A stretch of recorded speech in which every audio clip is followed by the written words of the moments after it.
ਸ਼੍ਰੀ ਅਕਾਲ, ਨਮਸਕਾਰ ਸਾਰਿਆਂ ਨੂੰ। ਚੇਤਨ ਭਾਰਤ ਲਰਨਿੰਗ ਦੇ ਵਿੱਚ ਤੁਹਾਡਾ ਸਵਾਗਤ ਹੈ ਤੇ ਮੈਂ ਉਮੀਦ ਕਰਦੀ ਹਾਂ ਕਿ ਸਾਰਿਆਂ ਦੀ ਤਿਆਰੀ ਬਹੁਤ ਅੱਛੀ ਚੱਲ ਰਹੀ ਹੋਵੇਗੀ ਅਤੇ ਪੰਜਾਬੀ ਵੀ ਬਹੁਤ ਜ਼ੋਰਾਂ ਸ਼ੋਰਾਂ ਨਾਲ ਪੜ੍ਹੀ ਜਾ ਰਹੀ ਹੋਵੇਗੀ।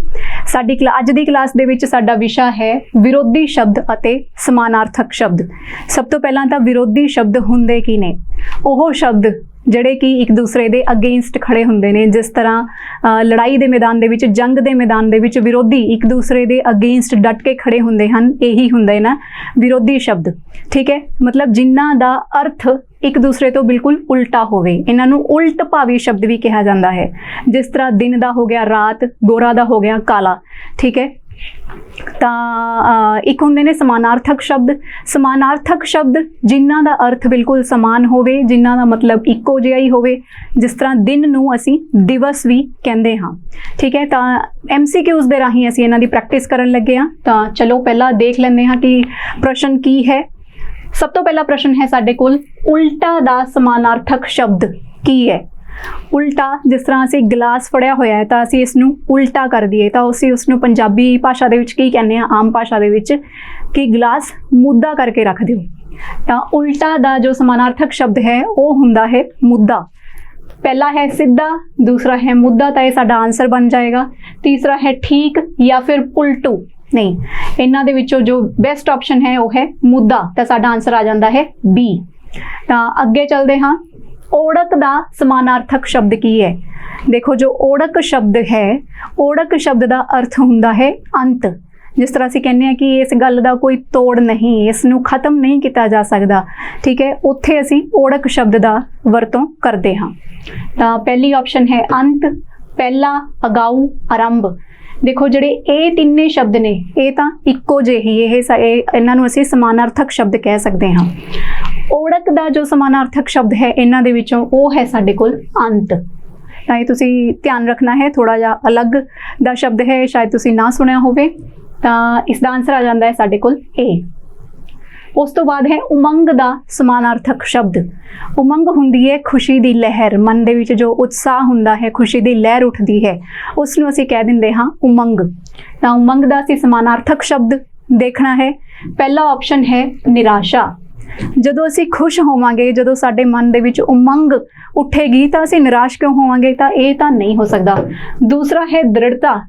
ਦ੍ਰਿੜਤਾ ਹੁੰਦੀ ਹੈ ਡਿਟਰਮੀਨੇਸ਼ਨ, ਪੱਕਾ ਇਰਾਦਾ। ਜਿਸ ਤਰ੍ਹਾਂ ਕਿ ਪੇਪਰ ਪਾਸ ਕਰਨ ਦੇ ਲਈ ਦ੍ਰਿੜਤਾ ਹੋਣੀ ਜ਼ਰੂਰੀ ਹੈ ਕਿ ਮੈਂ ਇਹ ਪੇਪਰ ਕਲੀਅਰ ਕਰਨਾ ਹੀ ਕਰਨਾ ਹੈ। ਤਾਂ ਇਹ ਇਹਦੇ ਨਜ਼ਦੀਕ ਨਹੀਂ ਹੈ, ਇਸ ਦਾ ਮਤਲਬ ਅਰਥ ਬਿਲਕੁਲ ਹੀ ਅਲੱਗ ਹੈ। ਤੀਸਰਾ ਹੈ ਸਾਡੇ ਕੋਲ ਤਾਂਗ। ਤਾਂਗ ਕੀ ਹੁੰਦੀ ਹੈ? ਤਾਂਗ ਤੁਸੀਂ ਸ਼ਬਦ ਨੂੰ ਗਾਣਿਆਂ ਦੇ ਵਿੱਚ, ਪੰਜਾਬੀ ਦੇ ਗੀਤਾਂ ਦੇ ਵਿੱਚ ਸੁਣਿਆ ਹੋਏਗਾ। ਤਾਂਗ ਸੱਜਣ ਦੀ ਰਹਿੰਦੀ, ਮਤਲਬ ਮਿਲਣ ਦੀ ਜੋ ਉਮੀਦ ਹੈ, ਮਿਲਣ ਦੀ ਜੋ ਉਮੰਗ ਹੈ ਉਹ ਮਨ ਦੇ ਵਿੱਚ ਰਹਿੰਦੀ ਹੈ। D ਆਪਸ਼ਨ ਹੈ ਚਿੰਤਾ ਤੁਰ। ਚਿੰਤਾ ਤੁਰ ਤਾਂ ਬਿਲਕੁਲ ਮਤਲਬ ਚਿੰਤਾ ਦੇ ਵਿੱਚ ਪਏ ਹੋਣਾ, ਤਾਂ ਇਹ ਬਿਲਕੁਲ ਇਸ ਤੋਂ ਅਲੱਗ ਹੋ ਗਿਆ। ਤਾਂ ਸਾਡਾ ਆਨਸਰ ਹੈ ਤਾਂਗ। ਤਾਂ ਤਾਂਗ ਨੂੰ ਅਸੀਂ ਦੇਖ ਲੈਣਾ ਹੈ ਕਿ ਤੱਤੇ ਨੂੰ ਕੰਨਾਂ ਉੱਪਰ ਬਿੰਦੀ ਲੱਗਦੀ ਹੈ ਤੇ ਘੱਗਾ ਸਾਡੇ ਕੋਲ ਆ ਜਾਂਦਾ ਹੈ ਇੱਥੇ। ਨੈਕਸਟ ਹੈ ਸ਼ੁੱਧ ਦਾ ਸਮਾਨਾਰਥਕ ਸ਼ਬਦ। ਸ਼ੁੱਧ ਦਾ ਸਮਾਨਾਰਥਕ, ਸ਼ੁੱਧ ਮਤਲਬ ਇਹ ਤਾਂ ਆਮ ਹੀ ਭਾਸ਼ਾ ਦੇ ਵਿੱਚ ਅਸੀਂ ਸੁਣਿਆ ਹੋਇਆ ਸ਼ਬਦ ਹੈ ਕਿ ਸ਼ੁੱਧ ਪਾਣੀ, ਸ਼ੁੱਧ ਜਲ। ਗੰਗਾ ਦਾ ਜੋ ਪਾਣੀ ਹੈ ਉਹ ਸ਼ੁੱਧ ਹੈ, ਨਿਰਮਲ ਹੈ। ਨਿਰਮਲ ਮਤਲਬ ਪਵਿੱਤਰ ਹੈ, ਸ਼ੁੱਧ ਹੈ। ਠੀਕ ਹੈ, ਤਾਂ ਸ਼ੁੱਧ ਅਗਰ ਹੋਏਗਾ ਤਾਂ ਉਹ ਨਿਰਮਲ ਹੋਏਗਾ, ਮੈਲਾ ਤਾਂ ਨਹੀਂ ਹੋਏਗਾ, ਰਲਿਆ ਮਿਲਿਆ ਵੀ ਨਹੀਂ ਹੋਏਗਾ, ਅਤੇ ਸ਼ੁੱਧੀਹੀਣ ਇਹ ਤਾਂ ਬਿਲਕੁਲ ਇਸ ਤੋਂ ਅਲੱਗ ਹੋ ਗਿਆ। ਤਾਂ ਨਿਰਮਲ ਇਸ ਦਾ ਸਾਡੇ ਕੋਲ ਆਨਸਰ ਆਏਗਾ। ਆਨਸਰ ਹੈ ਆਪਸ਼ਨ A। ਨੈਕਸਟ ਹੈ ਆਥਣ। ਜਿਸ ਤਰ੍ਹਾਂ ਮਾਂ ਆਪਣੇ ਬੱਚੇ ਨੂੰ ਕਹਿੰਦੀ ਹੈ ਕਿ ਆਥਣ ਹੋ ਗਈ, ਹੁਣ ਘਰੇ ਆ ਜਾ, ਬਹੁਤ ਖੇਡ ਲਏ। ਆਥਣ ਮਤਲਬ ਸ਼ਾਮ, ਜਦੋਂ ਸੂਰਜ ਢਲ ਜਾਂਦਾ ਹੈ ਉਸ ਨੂੰ ਅਸੀਂ ਕਹਿੰਦੇ ਹਾਂ ਆਥਣ। ਆਥਣੇ ਚਾਹ ਪੀਣ ਦਾ ਆਪਣਾ ਹੀ ਇੱਕ ਮਜ਼ਾ ਹੈ। ਤਾਂ ਸਵੇਰ, ਪ੍ਰਭਾਤ। ਸਵੇਰ ਤੇ ਪ੍ਰਭਾਤ ਤਾਂ ਇੱਕ ਦੂਸਰੇ ਦੇ ਸਮਾਨਾਰਥਕ ਸ਼ਬਦ ਹੀ ਹੋ ਗਏ ਅਤੇ ਇਹ ਇਸ ਤੋਂ ਅਲੱਗ ਹਨ। ਦੁਪਹਿਰ। ਦੁਪਹਿਰ ਜੋ ਹੈ ਇੱਥੇ ਆਪਾਂ ਇਹਦਾ ਦੇਖ ਲੈਂਦੇ ਹਾਂ। ਦੱਦੇ ਨੂੰ ਔਂਕੜ ਆਏਗੀ ਪੱਪਾ, ਸਿਹਾਰੀ ਜੋ ਹੈ ਉਹ ਹਾਹੇ ਤੇ ਲੱਗੇਗੀ। ਠੀਕ ਹੈ, ਦੁਪਹਿਰ ਦੇ ਵਿੱਚ ਸਿਹਾਰੀ ਜੋ ਹੈ ਉਹ ਹਾਹੇ ਤੇ ਲੱਗੇਗੀ। D ਆਪਸ਼ਨ ਹੈ ਤਿਰਕਾਲਾਂ। ਤਿਰਕਾਲਾਂ ਜੋ ਸ਼ਬਦ ਹੈ ਇਹ ਪੰਜਾਬੀ ਦੇ ਵਿੱਚ ਸ਼ਾਮ ਦਾ ਜੋ ਸਮਾਂ ਹੁੰਦਾ ਹੈ ਉਸ ਦੇ ਲਈ ਵਰਤਿਆ ਜਾਂਦਾ ਹੈ। ਤਿਰਕਾਲਾਂ, ਤਿਰਕਾਲਾਂ ਹੋਣ ਤੋਂ ਪਹਿਲਾਂ ਘਰੇ ਪਰਤ ਆਉਣਾ। ਤਾਂ ਆਥਣ ਦਾ ਸਾਡਾ ਸਮਾਨਾਰਥਕ ਸ਼ਬਦ ਆ ਗਿਆ ਤਿਰਕਾਲਾਂ। ਨੈਕਸਟ ਹੈ ਸੰਤੋਖ ਦਾ ਅਸੀਂ ਸਮਾਨਾਰਥਕ ਸ਼ਬਦ ਦੱਸਣਾ ਹੈ। ਸੰਤੋਖ ਹਿੰਦੀ ਦੇ ਵਿੱਚ ਜਿਸ ਨੂੰ ਅਸੀਂ ਸੰਤੋਸ਼ ਕਹਿ ਦਿੰਦੇ ਹਾਂ ਕਿ ਸੰਤੋਖ ਰੱਖਣਾ ਚਾਹੀਦਾ ਹੈ, ਮਤਲਬ ਸਬਰ ਸੰਤੋਖ ਤੋਂ ਕੰਮ ਲੈਣਾ ਚਾਹੀਦਾ ਹੈ। ਜਦੋਂ ਵੀ ਔਖਾ ਟਾਈਮ ਆਉਂਦਾ ਹੈ ਕਿਸੇ ਵੀ ਇਨਸਾਨ ਦੀ ਜ਼ਿੰਦਗੀ ਦੇ ਵਿੱਚ ਤਾਂ ਸਬਰ ਸੰਤੋਖ ਤੋਂ ਹੀ ਕੰਮ ਨਾਲ ਮਤਲਬ ਜੀਵਨ ਚੱਲਦਾ ਹੈ। ਤਾਂ ਭੁੱਖੜ ਤਾਂ ਬਿਲਕੁਲ ਹੀ ਇਸ ਤੋਂ ਅਲੱਗ ਹੋ ਗਿਆ, ਮਤਲਬ ਜਿਸ ਦੀ ਭੁੱਖ ਸ਼ਾਂਤੀ ਨਾ ਹੋਏ, ਭੁੱਖ ਹੀ ਲੱਗਦੀ ਰਹੇ ਜਿਸ ਨੂੰ। ਤ੍ਰਿਪਤੀ ਹੁੰਦੀ ਹੈ ਥੋੜਾ ਜਿਹਾ ਸਬਰ ਵਾਲਾ ਜੋ ਹੁੰਦੀ ਹੈ ਸਟੇਟ, ਮਤਲਬ ਤ੍ਰਿਪਤ ਹੈ ਇਹ ਬੰਦਾ, ਮਤਲਬ ਸਬਰ ਵਾਲਾ ਬੰਦਾ ਹੈ, ਥੋੜਾ ਜਿਹਾ ਸਬਰ ਸੰਤੋਖ ਹੈ ਇਸ ਨੂੰ। ਧੀਰਜ ਹੈ। ਬੇਸਬਰਾ ਇਸ ਤੋਂ ਉਲਟਾ ਹੋ ਗਿਆ, ਤ੍ਰਿਪਤੀਹੀਨ ਵੀ ਇਸ ਤੋਂ ਉਲਟਾ ਸ਼ਬਦ ਹੋ ਗਿਆ। ਤਾਂ ਸੰਤੋਖ ਦਾ ਸਾਡਾ ਸਮਾਨਾਰਥਕ ਸ਼ਬਦ ਬਣ ਜਾਂਦਾ ਹੈ ਤ੍ਰਿਪਤੀ, ਬੀ ਆਪਸ਼ਨ। ਨੈਕਸਟ ਹੈ ਸੰਕੋਚ। ਸੰਕੋਚ ਕੀ ਹੁੰਦਾ ਹੈ? ਮਤਲਬ ਸ਼ਰਮ ਮੰਨਣੀ, ਕੁਝ ਝਿਜਕ ਮਹਿਸੂਸ ਕਰਨੀ। ਜਿਸ ਤਰ੍ਹਾਂ ਅਸੀਂ ਮਹਿਮਾਨਾਂ ਨੂੰ ਆਮ ਹੀ ਕਹਿੰਦੇ ਹਾਂ ਕਿ ਕਿਸੇ ਵੀ ਗੱਲ ਦਾ ਕੋਈ ਸੰਕੋਚ ਨਹੀਂ ਕਰਨਾ, ਕੋਈ ਝਿਜਕ ਜਾਂ ਸ਼ਰਮ ਮਹਿਸੂਸ ਨਹੀਂ ਕਰਨੀ। ਜੋ ਵੀ ਚੀਜ਼ ਚਾਹੀਦੀ ਹੋਏ ਤੁਸੀਂ ਕਹਿ ਦੇਣਾ ਜਾਂ ਫਿਰ ਲੈ ਲੈਣੀ ਹੈ। ਪਹਿਲਾ ਹੈ ਅਨੋਖਾ। ਅਨੋਖਾ ਤਾਂ ਹੋ ਗਿਆ ਕਿ ਬਿਲਕੁਲ ਅਲੱਗ ਜਿਹਾ, ਅਸੀਂ ਕਹਿੰਦੇ ਹਾਂ ਕਿ ਅਨੋਖੀਆਂ ਹੀ ਗੱਲਾਂ ਕਰਦਾ ਹੈ, ਦੂਸਰਿਆਂ ਤੋਂ ਅਲੱਗ ਹੀ ਗੱਲਾਂ ਕਰਦਾ ਹੈ, ਹਟ ਕੇ ਗੱਲਾਂ ਕਰਦਾ ਹੈ। ਨਾਜ਼ੁਕ। ਤੀਸਰਾ ਹੈ ਸਜਗ, ਇਸ ਨੂੰ ਸੰਜੋਗ ਅਸੀਂ ਕਰ ਸਕਦੇ ਹਾਂ। ਚੌਥਾ ਹੈ ਝਿਜਕ ਹੈਜ਼ਿਟੇਸ਼ਨ। ਤਾਂ ਸੰਕੋਚ ਦਾ ਜੋ ਸਾਡਾ ਹੈ ਉਹ ਝਿਜਕ ਹੋ ਗਿਆ। ਠੀਕ ਹੈ। ਨੈਕਸਟ ਹੈ ਸਵਾਰਥ। ਸਵਾਰਥ ਹੁੰਦਾ ਹੈ ਜਿਸ ਗੱਲ ਦੇ ਵਿੱਚ ਸਾਡਾ ਕੋਈ ਸਵਾਰਥ ਹੋਵੇ, ਮਤਲਬ ਸਾਡਾ ਕੋਈ ਆਪਣਾ ਮਤਲਬ ਹੋਵੇ, ਸਾਡਾ ਕੋਈ ਕੰਮ ਜਿਸ ਦੇ ਵਿੱਚ ਛੁਪਿਆ ਹੋਏ। ਅਸੀਂ ਕਹਿੰਦੇ ਹਾਂ ਕਿ ਬਾਰ-ਬਾਰ ਇੱਥੇ ਤਾਂ ਆਉਂਦਾ ਹੈ, ਇਸ ਦਾ ਆਪਣਾ ਕੋਈ ਸਵਾਰਥ ਹੈ। ਠੀਕ ਹੈ। ਤਾਂ ਗਰਜ। ਦੂਸਰਾ ਹੈ ਸੰਗਮ। ਸੰਗਮ ਹੁੰਦਾ ਹੈ ਜਿੱਥੇ ਦੋ ਚੀਜ਼ਾਂ ਦਾ, ਮਤਲਬ ਜਦੋਂ ਦੋ ਚੀਜ਼ਾਂ ਦਾ ਮੇਲ ਹੋਵੇ ਅਸੀਂ ਉਸਨੂੰ ਕਹਿ ਦਿੰਦੇ ਹਾਂ ਸੰਗਮ। ਅਨੂਠਾ, ਅਨੋਖਾ ਜਿਹੜਾ ਸ਼ਬਦ ਅਸੀਂ ਪਿੱਛੇ ਕਰਕੇ ਆਏ ਹਾਂ ਉਹਦਾ ਇਹ ਕੀ ਹੈ? ਸਮਾਨਾਰਥਕ ਸ਼ਬਦ ਹੈ, ਮਤਲਬ ਅਦਭੁਤ, ਅਲੱਗ ਜਾ। ਬੇਮਤਲਬ ਤਾਂ ਇਸ ਤੋਂ ਬਿਲਕੁਲ ਅਲੱਗ ਹੋ ਗਿਆ, ਮਤਲਬ ਜਿਸ ਦੇ ਵਿੱਚ ਮਤਲਬ ਛੁਪਿਆ ਹੋਵੇ ਉਹ ਸਵਾਰਥ, ਤਾਂ ਜਿਸ ਦੇ ਵਿੱਚ ਮਤਲਬ ਨਾ ਛੁਪਿਆ ਹੋਵੇ ਉਹ ਸਵਾਰਥ ਨਹੀਂ ਹੋਏਗਾ। ਸਵਾਰਥ ਤਾਂ ਉਹੀ ਹੈ ਜਿੱਥੇ ਮਤਲਬ ਛੁਪਿਆ ਹੋਇਆ ਹੈ। ਤਾਂ ਗਰਜ਼ ਜੋ ਸ਼ਬਦ ਹੈ ਪੰਜਾਬੀ ਦਾ, ਤੁਸੀਂ ਲੋਕਾਂ ਨੂੰ ਕਹਿੰਦੇ ਹੋਏ ਸੁਣਿਆ ਹੋਏਗਾ ਕਿ ਉਹਨੂੰ ਕੀ ਗਰਜ਼ ਹੈ, ਤੇਰਾ ਕੰਮ ਹੈ, ਤੂੰ ਆਪ ਧਿਆਨ ਰੱਖ। ਮਤਲਬ ਉਹਨਾਂ ਦਾ ਕੀ ਸਵਾਰਥ ਹੈ ਇਹਦੇ ਵਿੱਚ, ਉਹਨਾਂ ਨੂੰ ਕੀ ਮਤਲਬ ਹੈ ਇਹਦੇ ਵਿੱਚ? ਤੇਰਾ ਕੰਮ ਹੈ, ਤੂੰ ਧਿਆਨ ਰੱਖਣਾ ਹੈ ਕਿ ਇਹਨੂੰ ਕਿਵੇਂ ਕਰਨਾ ਹੈ, ਇਸ ਦੇ ਵਾਸਤੇ ਟਾਈਮ ਕਿਵੇਂ ਕੱਢਣਾ ਹੈ। ਤਾਂ ਗਰਜ ਸਾਡੇ ਕੋਲ ਇਸ ਦਾ ਸਮਾਨਾਰਥਕ ਸ਼ਬਦ ਬਣ ਜਾਂਦਾ ਹੈ ਸਵਾਰਥ ਦਾ। ਇਕਰਾਰ। ਉਹਨਾਂ ਨੇ ਇਕਰਾਰਨਾਮਾ ਕਰ ਲਿਆ, ਮਤਲਬ ਇੱਕ ਦੂਸਰੇ ਦੇ ਨਾਲ ਸਮਝੌਤਾ ਕਰ ਲਿਆ, ਇੱਕ ਦੂਸਰੇ ਦੇ ਨਾਲ ਕੁਝ ਪ੍ਰੋਮਿਸ, ਵਾਅਦਾ ਕਰ ਲਿਆ। ਠੀਕ ਹੈ। ਤਾਂ ਸਤਿਕਾਰ ਤਾਂ ਹੁੰਦਾ ਹੈ ਰਿਸਪੈਕਟ ਕਰਨੀ ਕਿਸੇ ਦੀ, ਆਦਰ ਸਤਿਕਾਰ ਕਰਨਾ, ਮਾਣ ਕਰਨਾ। ਇਹ ਤਾਂ ਇਸ ਦੇ ਨਾਲ ਸ਼ਬਦ ਨਹੀਂ ਹੈ। ਪ੍ਰਣ ਹੁੰਦਾ ਹੈ ਪ੍ਰਣ ਕਰਨਾ, ਮਤਲਬ ਕਿ ਮੈਂ ਇਹ ਕੰਮ ਕਰਾਂਗਾ। ਤਾਂ ਜਦੋਂ ਤੁਸੀਂ ਕਿਸੇ ਦੇ ਨਾਲ ਇਕਰਾਰਨਾਮਾ ਕਰਦੇ ਹੋ, ਇਕਰਾਰ ਕਰਦੇ ਹੋ, ਵਾਅਦਾ ਕਰਦੇ ਹੋ, ਤਾਂ ਤੁਸੀਂ ਆਪਣੇ ਆਪ ਨਾਲ ਵੀ ਕੁਝ ਪ੍ਰਣ ਕਰਦੇ ਹੋ ਕਿ ਹਾਂ ਇਹ ਕੰਮ ਕਰਨਾ ਹੈ। ਠੀਕ ਹੈ। ਤਾਂ ਇਹ ਥੋੜੇ ਜਿਹੇ ਸਮਾਨਾਰਥਕ ਇਹਨਾਂ ਦਾ ਅਰਥ ਜੋ ਹੈ ਸਮਾਨ ਨਿਕਲਦਾ ਹੈ। ਉਸ ਤੋਂ ਬਾਅਦ ਹੈ ਇਕਰਾਰਹੀਣ। ਇਹ ਤਾਂ ਬਿਲਕੁਲ ਇਸ ਤੋਂ ਅਲੱਗ ਹੋ ਗਿਆ। ਫਿਰ ਝੂਠਾ ਤਾਂ ਜਿਹੜਾ ਬੰਦਾ ਇਕਰਾਰ ਤੋਂ ਮੁੱਕਰ ਜਾਏ ਉਹ ਕੀ ਹੋ ਗਿਆ? ਝੂਠਾ ਹੋ ਗਿਆ। ਤਾਂ ਇਹ ਵੀ ਸਾਡਾ ਉੱਤਰ ਨਹੀਂ ਆਏਗਾ, ਸਾਡਾ ਆਨਸਰ ਆਏਗਾ ਪ੍ਰਣ। ਨੈਕਸਟ ਹੈ ਮੁੱਢ। ਮੁੱਢ ਜੋ ਪੰਜਾਬੀ ਦਾ ਸ਼ਬਦ ਹੈ ਉਹ ਹੁੰਦਾ ਹੈ ਸ਼ੁਰੂਆਤ। ਇਸ ਦਾ ਮਤਲਬ ਹੁੰਦਾ ਹੈ ਸ਼ੁਰੂਆਤ। ਬੱਚਿਆਂ ਨੂੰ ਬਚਪਨ ਦੇ ਵਿੱਚ ਜੋ ਮੁੱਢਲੀਆਂ ਗੱਲਾਂ ਸਿਖਾਈਆਂ ਜਾਂਦੀਆਂ ਨੇ, ਮਤਲਬ ਜੋ ਸ਼ੁਰੂਆਤ, ਜੀਵਨ ਦੇ ਸ਼ੁਰੂਆਤ ਦੇ ਵਿੱਚ ਕਿਸੇ ਨੂੰ ਵੀ ਜੋ ਚੰਗੀਆਂ ਗੱਲਾਂ ਸਿਖਾਈਆਂ ਜਾਂਦੀਆਂ ਨੇ, ਜੋ ਕਿ ਉਸਦੇ ਪੂਰੇ ਜੀਵਨ ਦੇ ਵਾਸਤੇ ਆਧਾਰ ਬਣਦੀਆਂ ਨੇ।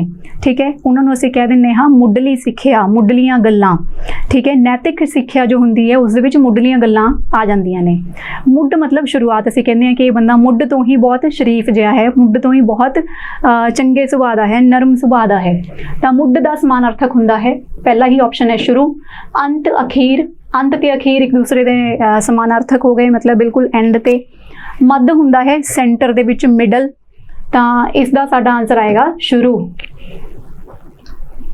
ਉਸ ਤੋਂ ਬਾਅਦ ਹੈ ਠਰਮਾ। ਇਹ ਬਹੁਤ ਠਰਮੇ ਵਾਲਾ ਬੰਦਾ ਹੈ, ਬਹੁਤ ਸਬਰ ਵਾਲਾ ਬੰਦਾ ਹੈ, ਇਹ ਬਹੁਤ ਪੇਸ਼ੈਂਸ ਵਾਲਾ ਬੰਦਾ ਹੈ। ਠਰਮਾ ਹੁੰਦਾ ਹੈ ਜਿਸ ਦੇ ਵਿੱਚ ਮਤਲਬ ਸਬਰ ਨੂੰ ਅਸੀਂ ਠਰਮਾ ਕਹਿ ਦਿੰਦੇ ਹਾਂ। ਸਮਾਨਾਰਥਕ ਸ਼ਬਦ ਦੱਸਣਾ ਹੈ ਤਾਂ ਕਾਲੀ। ਜਿਹੜਾ ਬੰਦਾ ਕਾਲੀ ਕਰਦਾ ਹੈ ਉਹ ਕੀ ਹੈ, ਉਹਦੇ ਵਿੱਚ ਸਬਰ ਥੋੜਾ ਜਿਹਾ ਘੱਟ ਹੁੰਦਾ ਹੈ।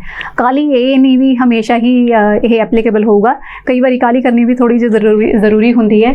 ਤਾਂ ਠਰਮਾ ਬੇਸਬਰੀ, ਬੇਸਬਰੀ ਤਾਂ ਇਸ ਦਾ ਉਲਟਾ ਹੋ ਗਿਆ। ਧੀਰਜ, ਹਾਂਜੀ ਧੀਰਜ ਜੋ ਹੈ ਇਸ ਦਾ ਸਾਡਾ ਸਮਾਨਾਰਥਕ ਸ਼ਬਦ ਬਣ ਜਾਂਦਾ ਹੈ। ਧੀਰਜਤਾਹੀਣ, ਜਿਹੜਾ ਜਦੋਂ ਬੇਸਬਰੀ ਹੋਵੇ ਤਾਂ ਬੰਦਾ ਧੀਰਜਤਾਹੀਣ ਬਣ ਜਾਂਦਾ ਹੈ। ਠੀਕ ਹੈ, ਤਾਂ ਸਾਡਾ ਆਨਸਰ ਆਏਗਾ ਧੀਰਜ। ਤਾਂ ਠਰਮਾ ਲਿਖਣਾ ਕਿਵੇਂ ਹੈ ਥੋੜਾ ਜਿਹਾ ਦੇਖ ਲੈਂਦੇ ਹਾਂ। ਠੱਠਾ, ਰਾਰੇ ਤੇ ਟਿੱਪੀ ਆਏਗੀ, ਮੰਮੇ ਤੇ ਕੰਨਾ, ਠੀਕ ਹੈ, ਤੇ ਨੀਚੇ ਹਾਹਾ। ਇਹ ਸਾਡੇ ਕੋਲ ਦੁੱਤ ਅੱਖਰ ਹੈ, ਤਾਂ ਇਹ ਅਸੀਂ ਧਿਆਨ ਰੱਖਣਾ ਹੈ ਕਿ ਕਿੱਥੇ ਸਾਡੇ ਕੋਲ ਦੁੱਤ ਅੱਖਰ ਲੱਗਦਾ ਹੈ, ਕਿੱਥੇ ਬਿੰਦੀ ਟਿੱਪੀ ਅੱਧਕ ਕਿਸ ਤਰ੍ਹਾਂ ਇਹਨਾਂ ਦਾ ਜੋ ਹੈ ਵਰਤੋਂ ਕੀਤੀ ਜਾਂਦੀ ਹੈ। ਤਾਂ ਠਰਮਾ ਨਹੀਂ ਹੈ, ਇਹ ਠਰਮਾ ਹੁੰਦਾ ਸ਼ਬਦ, ਤਾਂ ਦੁੱਤ ਅੱਖਰ ਮੰਮੇ ਦੇ ਪੈਰ ਦੇ ਵਿੱਚ ਹਾਹਾ ਬੋਲਦਾ ਹੈ, ਤਾਂ ਉਸ ਦਾ ਅਸੀਂ ਧਿਆਨ ਰੱਖਣਾ ਹੈ। ਨੈਕਸਟ ਹੈ ਸਾਡੇ ਕੋਲ ਅਲੌਕਿਕ। ਅਲੌਕਿਕ ਜੋ ਹੁੰਦਾ ਹੈ, ਅਸੀਂ ਕਹਿੰਦੇ ਹਾਂ ਕਿ ਉਸਦੇ ਕੋਲ ਅਲੌਕਿਕ ਸ਼ਕਤੀਆਂ ਨੇ, ਮਤਲਬ ਅਲੱਗ ਹੀ ਸ਼ਕਤੀਆਂ ਨੇ ਜੋ ਕਿਸੇ ਕੋਲ ਨਹੀਂ ਹੈ। ਇਹ ਸੀ ਆਪਸ਼ਨ। ਓਕੇ, ਪਹਿਲਾ ਹੈ ਅਨੋਖਾ। ਅਨੋਖਾ, ਹਾਂਜੀ ਅਲੌਕਿਕ ਤੇ ਅਨੋਖਾ ਲਗਭਗ ਸੇਮ ਹੀ, ਮਤਲਬ ਸੇਮ ਹੀ ਇਹਨਾਂ ਦਾ ਮੀਨਿੰਗ ਹੈ।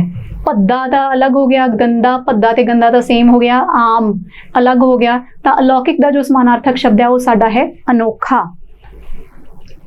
ਨੈਕਸਟ ਹੈ ਊਣਾ। ਅਜੇ ਘੜਾ ਅਕਲ ਦਾ ਊਣਾ ਹੈ, ਮਤਲਬ ਹਲੇ ਪੂਰਾ ਭਰਿਆ ਨਹੀਂ ਹੈ। ਘੜਾ ਅਕਲ ਦਾ ਊਣਾ ਮਤਲਬ ਹਲੇ ਅਕਲ ਪੂਰੀ ਤਰ੍ਹਾਂ ਆਈ ਨਹੀਂ। ਠੀਕ ਹੈ, ਤਾਂ ਇਸ ਦਾ ਅਸੀਂ ਸਮਾਨਾਰਥਕ ਸ਼ਬਦ ਦੱਸਣਾ ਹੈ। ਪੂਰਾ ਤਾਂ ਇਸ ਦਾ ਉਲਟਾ ਹੋ ਗਿਆ, ਭਰਿਆ ਵੀ ਸੇਮ ਹੀ ਹੋ ਗਿਆ ਪੂਰੇ ਦੇ। ਖਾਲੀ ਜਾਂ ਅਧੂਰਾ, ਊਣਾ ਹੁੰਦਾ ਹੈ ਜਿਹੜਾ ਅਧੂਰਾ ਹੋਵੇ, ਪੂਰਾ ਨਹੀਂ ਭਰਿਆ, ਉਸ ਨੂੰ ਅਸੀਂ ਕਹਿੰਦੇ ਹਾਂ ਊਣਾ ਹੈ ਹਲੇ। ਠੀਕ ਹੈ, ਤਾਂ ਇਸ ਦਾ ਜੋ ਸਾਡਾ ਆਨਸਰ ਹੈ ਉਹ ਆਏਗਾ ਅਧੂਰਾ। ਨੈਕਸਟ ਹੈ ਅਣਜਾਣਾ। ਇਹ ਥੋੜਾ ਜਿਹਾ ਅਲੱਗ ਸ਼ਬਦ ਆ ਗਿਆ ਸਾਡੇ ਕੋਲ, ਇਹਦੀ ਅਸੀਂ ਲਿਖਣਾ ਕਿਸ ਤਰ੍ਹਾਂ ਅਸੀਂ ਦੇਖ ਲਾਂਗੇ। ਆੜੇ ਤੇ ਟਿੱਪੀ ਲੱਗੀ ਹੋਈ ਹੈ, ਫਿਰ ਝੱਜਾ, ਝੱਜੇ ਨੂੰ ਕੰਨਾ ਤੇ ਨਾਣਾ, ਅਣਜਾਣਾ। ਅਣਜਾਣਾ ਦਾ ਅਸੀਂ ਸਮਾਨਾਰਥਕ ਸ਼ਬਦ ਦੱਸਣਾ ਹੈ। ਸਿਆਣਾ, ਅਣਜਾਣ, ਹਾਂਜੀ ਅਣਜਾਣ ਨੂੰ ਅਣਜਾਣਾ ਵੀ ਕਿਹਾ ਜਾਂਦਾ ਹੈ।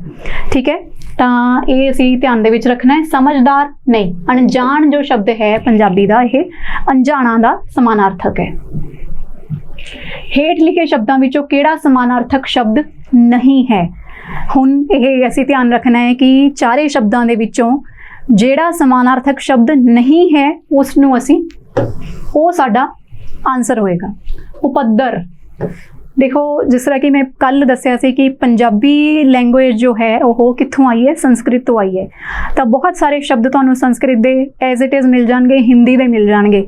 ਠੀਕ ਹੈ, ਤਾਂ ਉਪੱਦਰ ਜੋ ਸ਼ਬਦ ਹੈ ਇਹ ਆਇਆ ਹੈ ਉਪਦਰਵ ਤੋਂ। ਹਿੰਦੀ ਦਾ ਜੋ ਉਪਦਰਵ ਹੈ, ਉਪਦਰਵ, ਉਪਦਰਵੀ ਮਤਲਬ ਕ੍ਰਾਂਤੀਕਾਰੀਆਂ ਨੂੰ ਉਪਦਰਵੀ ਕਿਹਾ ਜਾਂਦਾ ਸੀ।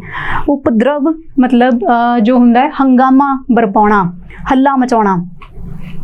ਉਪੱਦਰ ਇਹ ਸ਼ਬਦ ਉੱਥੋਂ ਆਇਆ ਹੈ। ਇਨਸਾਨੀਅਤ ਨਹੀਂ, ਹੰਗਾਮਾ, ਦੰਗਾ ਜੋ ਹੈ ਇਹਨਾਂ ਦੇ ਨਾਲ ਮਿਲਦੇ ਹੋਏ ਸ਼ਬਦ ਆ ਗਏ, ਉਪੱਦਰ, ਹੰਗਾਮਾ ਤੇ ਦੰਗਾ। ਤਾਂ ਇਨਸਾਨੀਅਤ ਜੋ ਹੈ ਇਹਨਾਂ ਦਾ ਨਹੀਂ ਹੈ, ਇਹ ਸਮਾਨਾਰਥਕ ਸ਼ਬਦ ਨਹੀਂ ਹੈ।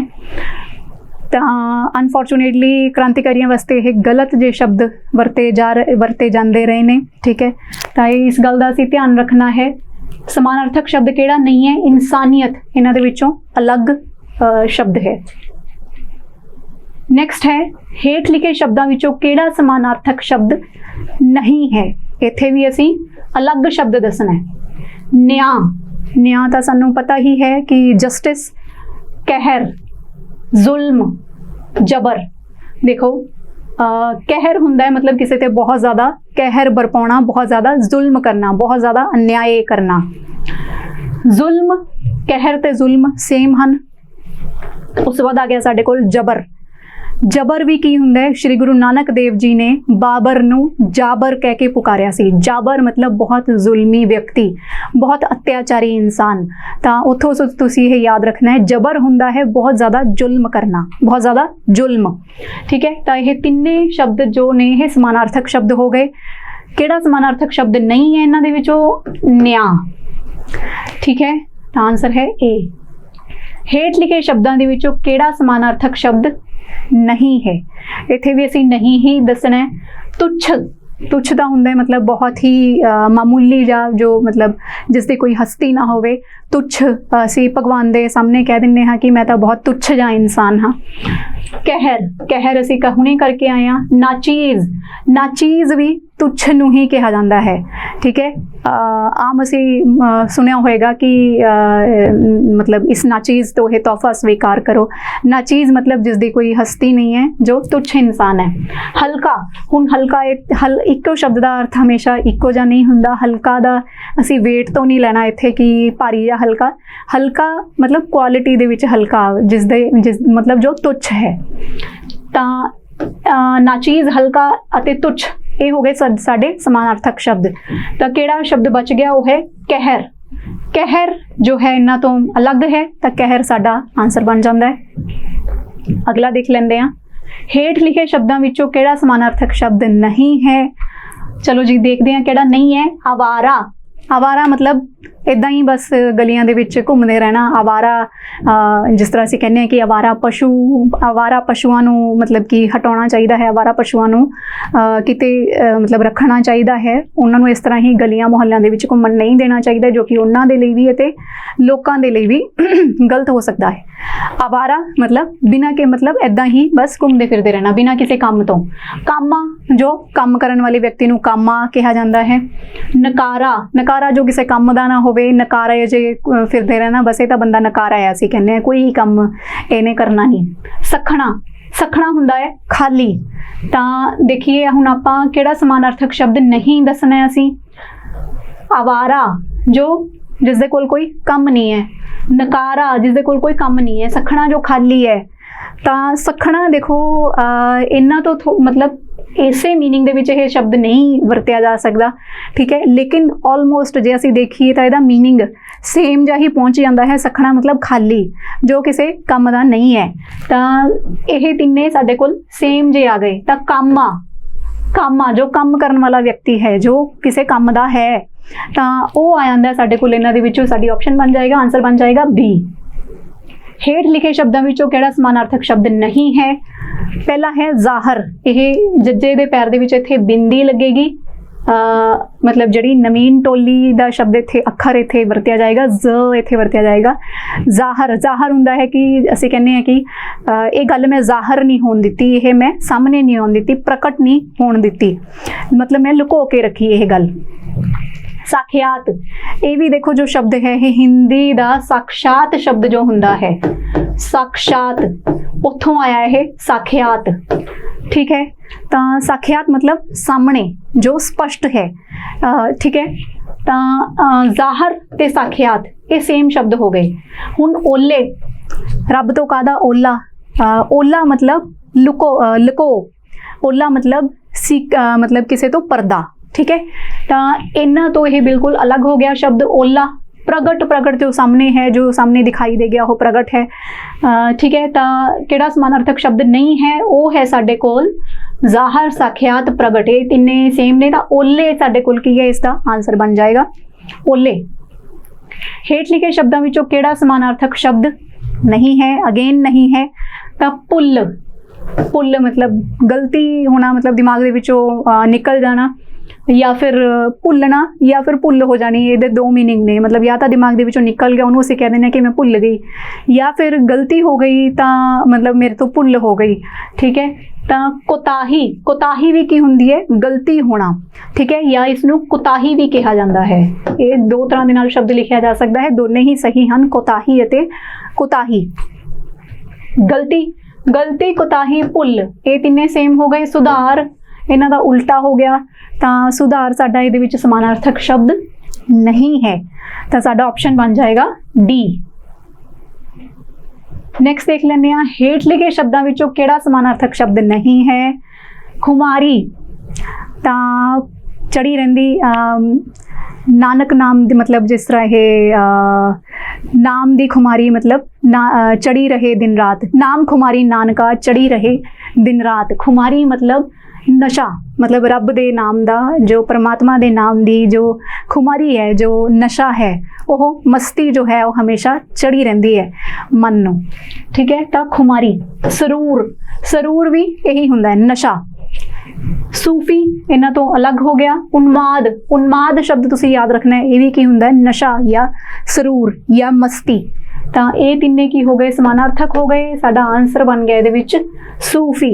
ਤਾਂ ਦੇਖੋ ਜੋ ਸਾਡੇ ਕੋਲ ਔਖੇ ਸ਼ਬਦ ਆ ਰਹੇ ਨੇ, ਕਈ ਸ਼ਬਦ ਤੁਹਾਨੂੰ ਇਹੋ ਜਿਹੇ ਮਿਲਣਗੇ ਜਿਹੜੇ ਤੁਸੀਂ ਆਮ ਭਾਸ਼ਾ ਦੇ ਵਿੱਚ ਸੁਣੇ ਹਨ, ਵਰਤੇ ਵੀ ਹਨ, ਆਪ ਵੀ ਬੋਲੇ ਹਨ, ਠੀਕ ਹੈ। ਤਾਂ ਲੇਕਿਨ ਕਈ ਸ਼ਬਦ ਅਜਿਹੇ ਮਿਲਣਗੇ ਜੋ ਕਦੇ ਤੁਸੀਂ ਸੁਣੇ ਨਹੀਂ, ਠੀਕ ਹੈ। ਤਾਂ ਜਿਸ ਤਰ੍ਹਾਂ ਉਨਮਾਦ ਹੋ ਗਿਆ, ਇਹ ਬਹੁਤ ਘੱਟ ਚਾਂਸਿਸ ਨੇ ਕਿ ਤੁਸੀਂ ਇਹ ਸ਼ਬਦ ਸੁਣਿਆ ਹੋਏ। ਤਾਂ ਅਜਿਹੇ ਸ਼ਬਦਾਂ ਨੂੰ ਤੁਸੀਂ ਆਪਣੀ ਨੋਟਬੁੱਕ 'ਤੇ ਲਿਖ ਲੈਣਾ ਅਤੇ ਉਹਨਾਂ ਨੂੰ ਵਾਰ-ਵਾਰ ਜਦੋਂ ਆਪਾਂ ਯਾਦ ਕਰਦੇ ਹਾਂ, ਵਾਰ-ਵਾਰ ਜਦੋਂ ਉਹਨਾਂ ਨੂੰ ਦੇਖਦੇ ਹਾਂ ਤਾਂ ਸਾਨੂੰ ਸਹਿਜੇ ਹੀ ਉਹ ਯਾਦ ਹੋ ਜਾਂਦੇ ਨੇ। ਖੁਮਾਰੀ, ਖੁਮਾਰੀ ਦਾ ਹੋ ਸਕਦਾ ਤੁਸੀਂ ਸੁਣਿਆ ਹੋਵੇ, ਲੇਕਿਨ ਇਹ ਹੋ ਸਕਦਾ ਹੈ ਕਿ ਸ਼ਾਇਦ ਸਾਨੂੰ ਉਹਦਾ ਐਗਜ਼ੈਕਟ ਮੀਨਿੰਗ ਨਾ ਪਤਾ ਹੋਵੇ। ਤਾਂ ਇਹਨਾਂ ਦੇ ਤੁਸੀਂ ਨਾਲ-ਨਾਲ ਅਰਥ ਵੀ ਆਪਣੇ ਕੋਲ ਨੋਟ ਕਰਦੇ ਰਹਿਣਾ। ਨੈਕਸਟ ਹੈ ਹੇਠ ਲਿਖੇ ਸ਼ਬਦਾਂ ਵਿੱਚੋਂ ਕਿਹੜਾ ਸਮਾਨਾਰਥਕ ਸ਼ਬਦ ਨਹੀਂ ਹੈ। ਪਹਿਲਾ ਹੈ ਸਾਡੇ ਕੋਲ ਜਨਮਾ। ਜਨਮਾ ਮਤਲਬ ਜਨਮਿਆ ਹੋਇਆ, ਜੋ ਵਿਅਕਤੀ ਪੈਦਾ ਮਤਲਬ ਜਨਮਾ, ਜਨਮਿਆ ਹੋਇਆ, ਪੈਦਾ ਹੋਇਆ। ਦੇਵ ਨਦੀ, ਗੰਗਾ, ਭਾਗੀਰਥੀ। ਹੁਣ ਇਹ ਤਿੰਨੇ ਸ਼ਬਦ ਸਾਨੂੰ ਪਤਾ ਹੈ ਕਿ ਇਹ ਗੰਗਾ ਨਦੀ ਦੇ ਲਈ, ਗੰਗਾ ਦੇ ਲਈ ਇਹ ਵਰਤੇ ਗਏ ਹਨ। ਤਾਂ ਸਾਡਾ ਜੋ ਸਮਾਨਾਰਥਕ ਨਹੀਂ ਹੈ ਉਹ ਕਿਹੜਾ ਆ ਗਿਆ, ਜਨਮਾ, ਠੀਕ ਹੈ। ਤਾਂ A is the right option। ਉਸ ਤੋਂ ਬਾਅਦ ਹੈ ਸਾਡੇ ਕੋਲ ਕਿਹੜਾ ਨਹੀਂ ਹੈ, ਜੁੱਸਾ। ਹੁਣ ਦੇਖੋ ਜੁੱਸਾ ਜੋ ਸ਼ਬਦ ਹੈ ਇਹ ਬਹੁਤ ਚਾਂਸਿਸ ਨੇ ਕਿ ਤੁਸੀਂ ਨਹੀਂ ਸੁਣਿਆ ਹੋਵੇਗਾ। ਜੁੱਸਾ ਦਾ ਅਰਥ ਹੁੰਦਾ ਹੈ ਸਰੀਰ, ਠੀਕ ਹੈ, ਜੁੱਸਾ। ਤਾਂ ਨੈਕਸਟ ਹੈ ਸੰਗ। ਸੰਗ ਮਤਲਬ ਸਾਥ ਨੂੰ ਵੀ ਸੰਗ ਕਹਿ ਦਿੰਦੇ ਹਾਂ ਕਿ ਮੇਰੇ ਸੰਗ ਚੱਲ, ਜਾਂ ਫਿਰ ਮੈਨੂੰ ਸੰਗ ਆਉਂਦੀ ਹੈ। ਸ਼ਰਮ, ਠੀਕ ਹੈ, ਸ਼ਰਮ ਤੇ ਝਿਜਕ, ਇਹ ਤਿੰਨੇ ਅਸੀਂ ਪਹਿਲਾਂ ਵੀ ਝਿਜਕ ਪਹਿਲਾਂ ਵੀ ਕਰਕੇ ਆਏ ਹਾਂ ਕਿ ਸੰਕੋਚ ਮਹਿਸੂਸ ਕਰਨਾ, ਸੰਕੋਚ ਦੇ ਵਿੱਚ ਅਸੀਂ ਇਹ ਕੀਤਾ ਸੀ, ਠੀਕ ਹੈ। ਤਾਂ ਇਹ ਤਿੰਨੇ ਸੇਮ ਆ ਗਏ। ਤਾਂ ਜੁੱਸਾ ਸਾਡੇ ਕੋਲ ਅਲੱਗ ਆ ਗਿਆ। ਜੁੱਸਾ ਕਿਸੇ ਹੋਰ ਕਿਤੇ ਹੋਰ ਵੀ ਵਰਤਿਆ ਜਾ ਸਕਦਾ ਹੈ, ਹੋਰ ਹੋ ਸਕਦਾ ਹੈ ਕਿਸੇ ਹੋਰ ਗਰੁੱਪ ਦੇ ਨਾਲ ਆ ਜਾਏ ਤੇ ਸਮਾਨਾਰਥਕ ਅਸੀਂ ਲੱਭਣਾ ਹੋਏ ਤਾਂ ਜੁੱਸਾ ਦਾ ਮੀਨਿੰਗ ਤੁਸੀਂ ਆਪਣੇ ਕੋਲ ਲਿਖ ਕੇ ਰੱਖ ਲੈਣਾ। ਐਂਡ ਜੁੱਸਾ ਲਿਖਿਆ ਕਿਸ ਤਰ੍ਹਾਂ ਜਾਂਦਾ ਇਹ ਵੀ ਤੁਸੀਂ ਥੋੜ੍ਹਾ ਜਿਹਾ ਧਿਆਨ ਰੱਖ ਲੈਣਾ। ਜੋ ਜੱਜੇ ਨੂੰ ਔਂਕੜ ਲੱਗੀ ਹੋਈ ਹੈ, ਉੱਪਰ ਅੱਧਕ ਹੈ, ਸੱਸੇ ਨੂੰ ਕੰਨਾ ਅਸੀਂ ਲਗਾਵਾਂਗੇ। ਅੰਤਲਾ। ਹੁਣ ਅੰਤਲਾ ਕੀ ਹੁੰਦਾ ਹੈ, ਅੰਤ ਵਾਲਾ, ਅੰਤ ਮਤਲਬ ਅੰਤਲਾ ਮਤਲਬ ਅਖੀਰਲਾ, ਠੀਕ ਹੈ। ਤਾਂ ਆਰੰਭਕ, ਆਰੰਭਕ ਤਾਂ ਇਸਦਾ ਉਲਟਾ ਹੋ ਗਿਆ। ਹਾਂਜੀ ਅਸੀਂ ਉਲਟ ਭਾਵੀ ਸ਼ਬਦ ਹੀ ਦੱਸਣਾ ਹੁਣ, ਠੀਕ ਹੈ। ਤਾਂ ਕੁਐਸਚਨ ਥੋੜਾ ਜਿਹਾ ਅਸੀਂ ਧਿਆਨ ਨਾਲ ਪੜਾਂਗੇ। ਅੰਤਲਾ ਦਾ ਉਲਟ ਭਾਵੀ ਸ਼ਬਦ ਦੱਸਣਾ ਅਸੀਂ, ਆਰੰਭਕ ਹੋ ਸਕਦਾ ਹੈ, ਠੀਕ ਹੈ। ਅੱਗੇ ਚੱਲਦੇ ਹਾਂ। ਪਿਛਲਾ ਤਾਂ ਇਸਦਾ ਸੇਮ ਹੋ ਗਿਆ, ਅਖੀਰਲਾ ਵੀ ਸੇਮ ਹੋ ਗਿਆ, ਪਿੱਛੇ ਵੀ ਸੇਮ ਹੋ ਗਿਆ। ਤਾਂ ਆਰੰਭਕ ਸਾਡੇ ਕੋਲ ਇਸਦਾ ਉਲਟ ਭਾਵੀ ਸ਼ਬਦ ਹੈ, ਇਸਦਾ ਵਿਰੋਧੀ ਸ਼ਬਦ ਆਏਗਾ। ਉਜਲ।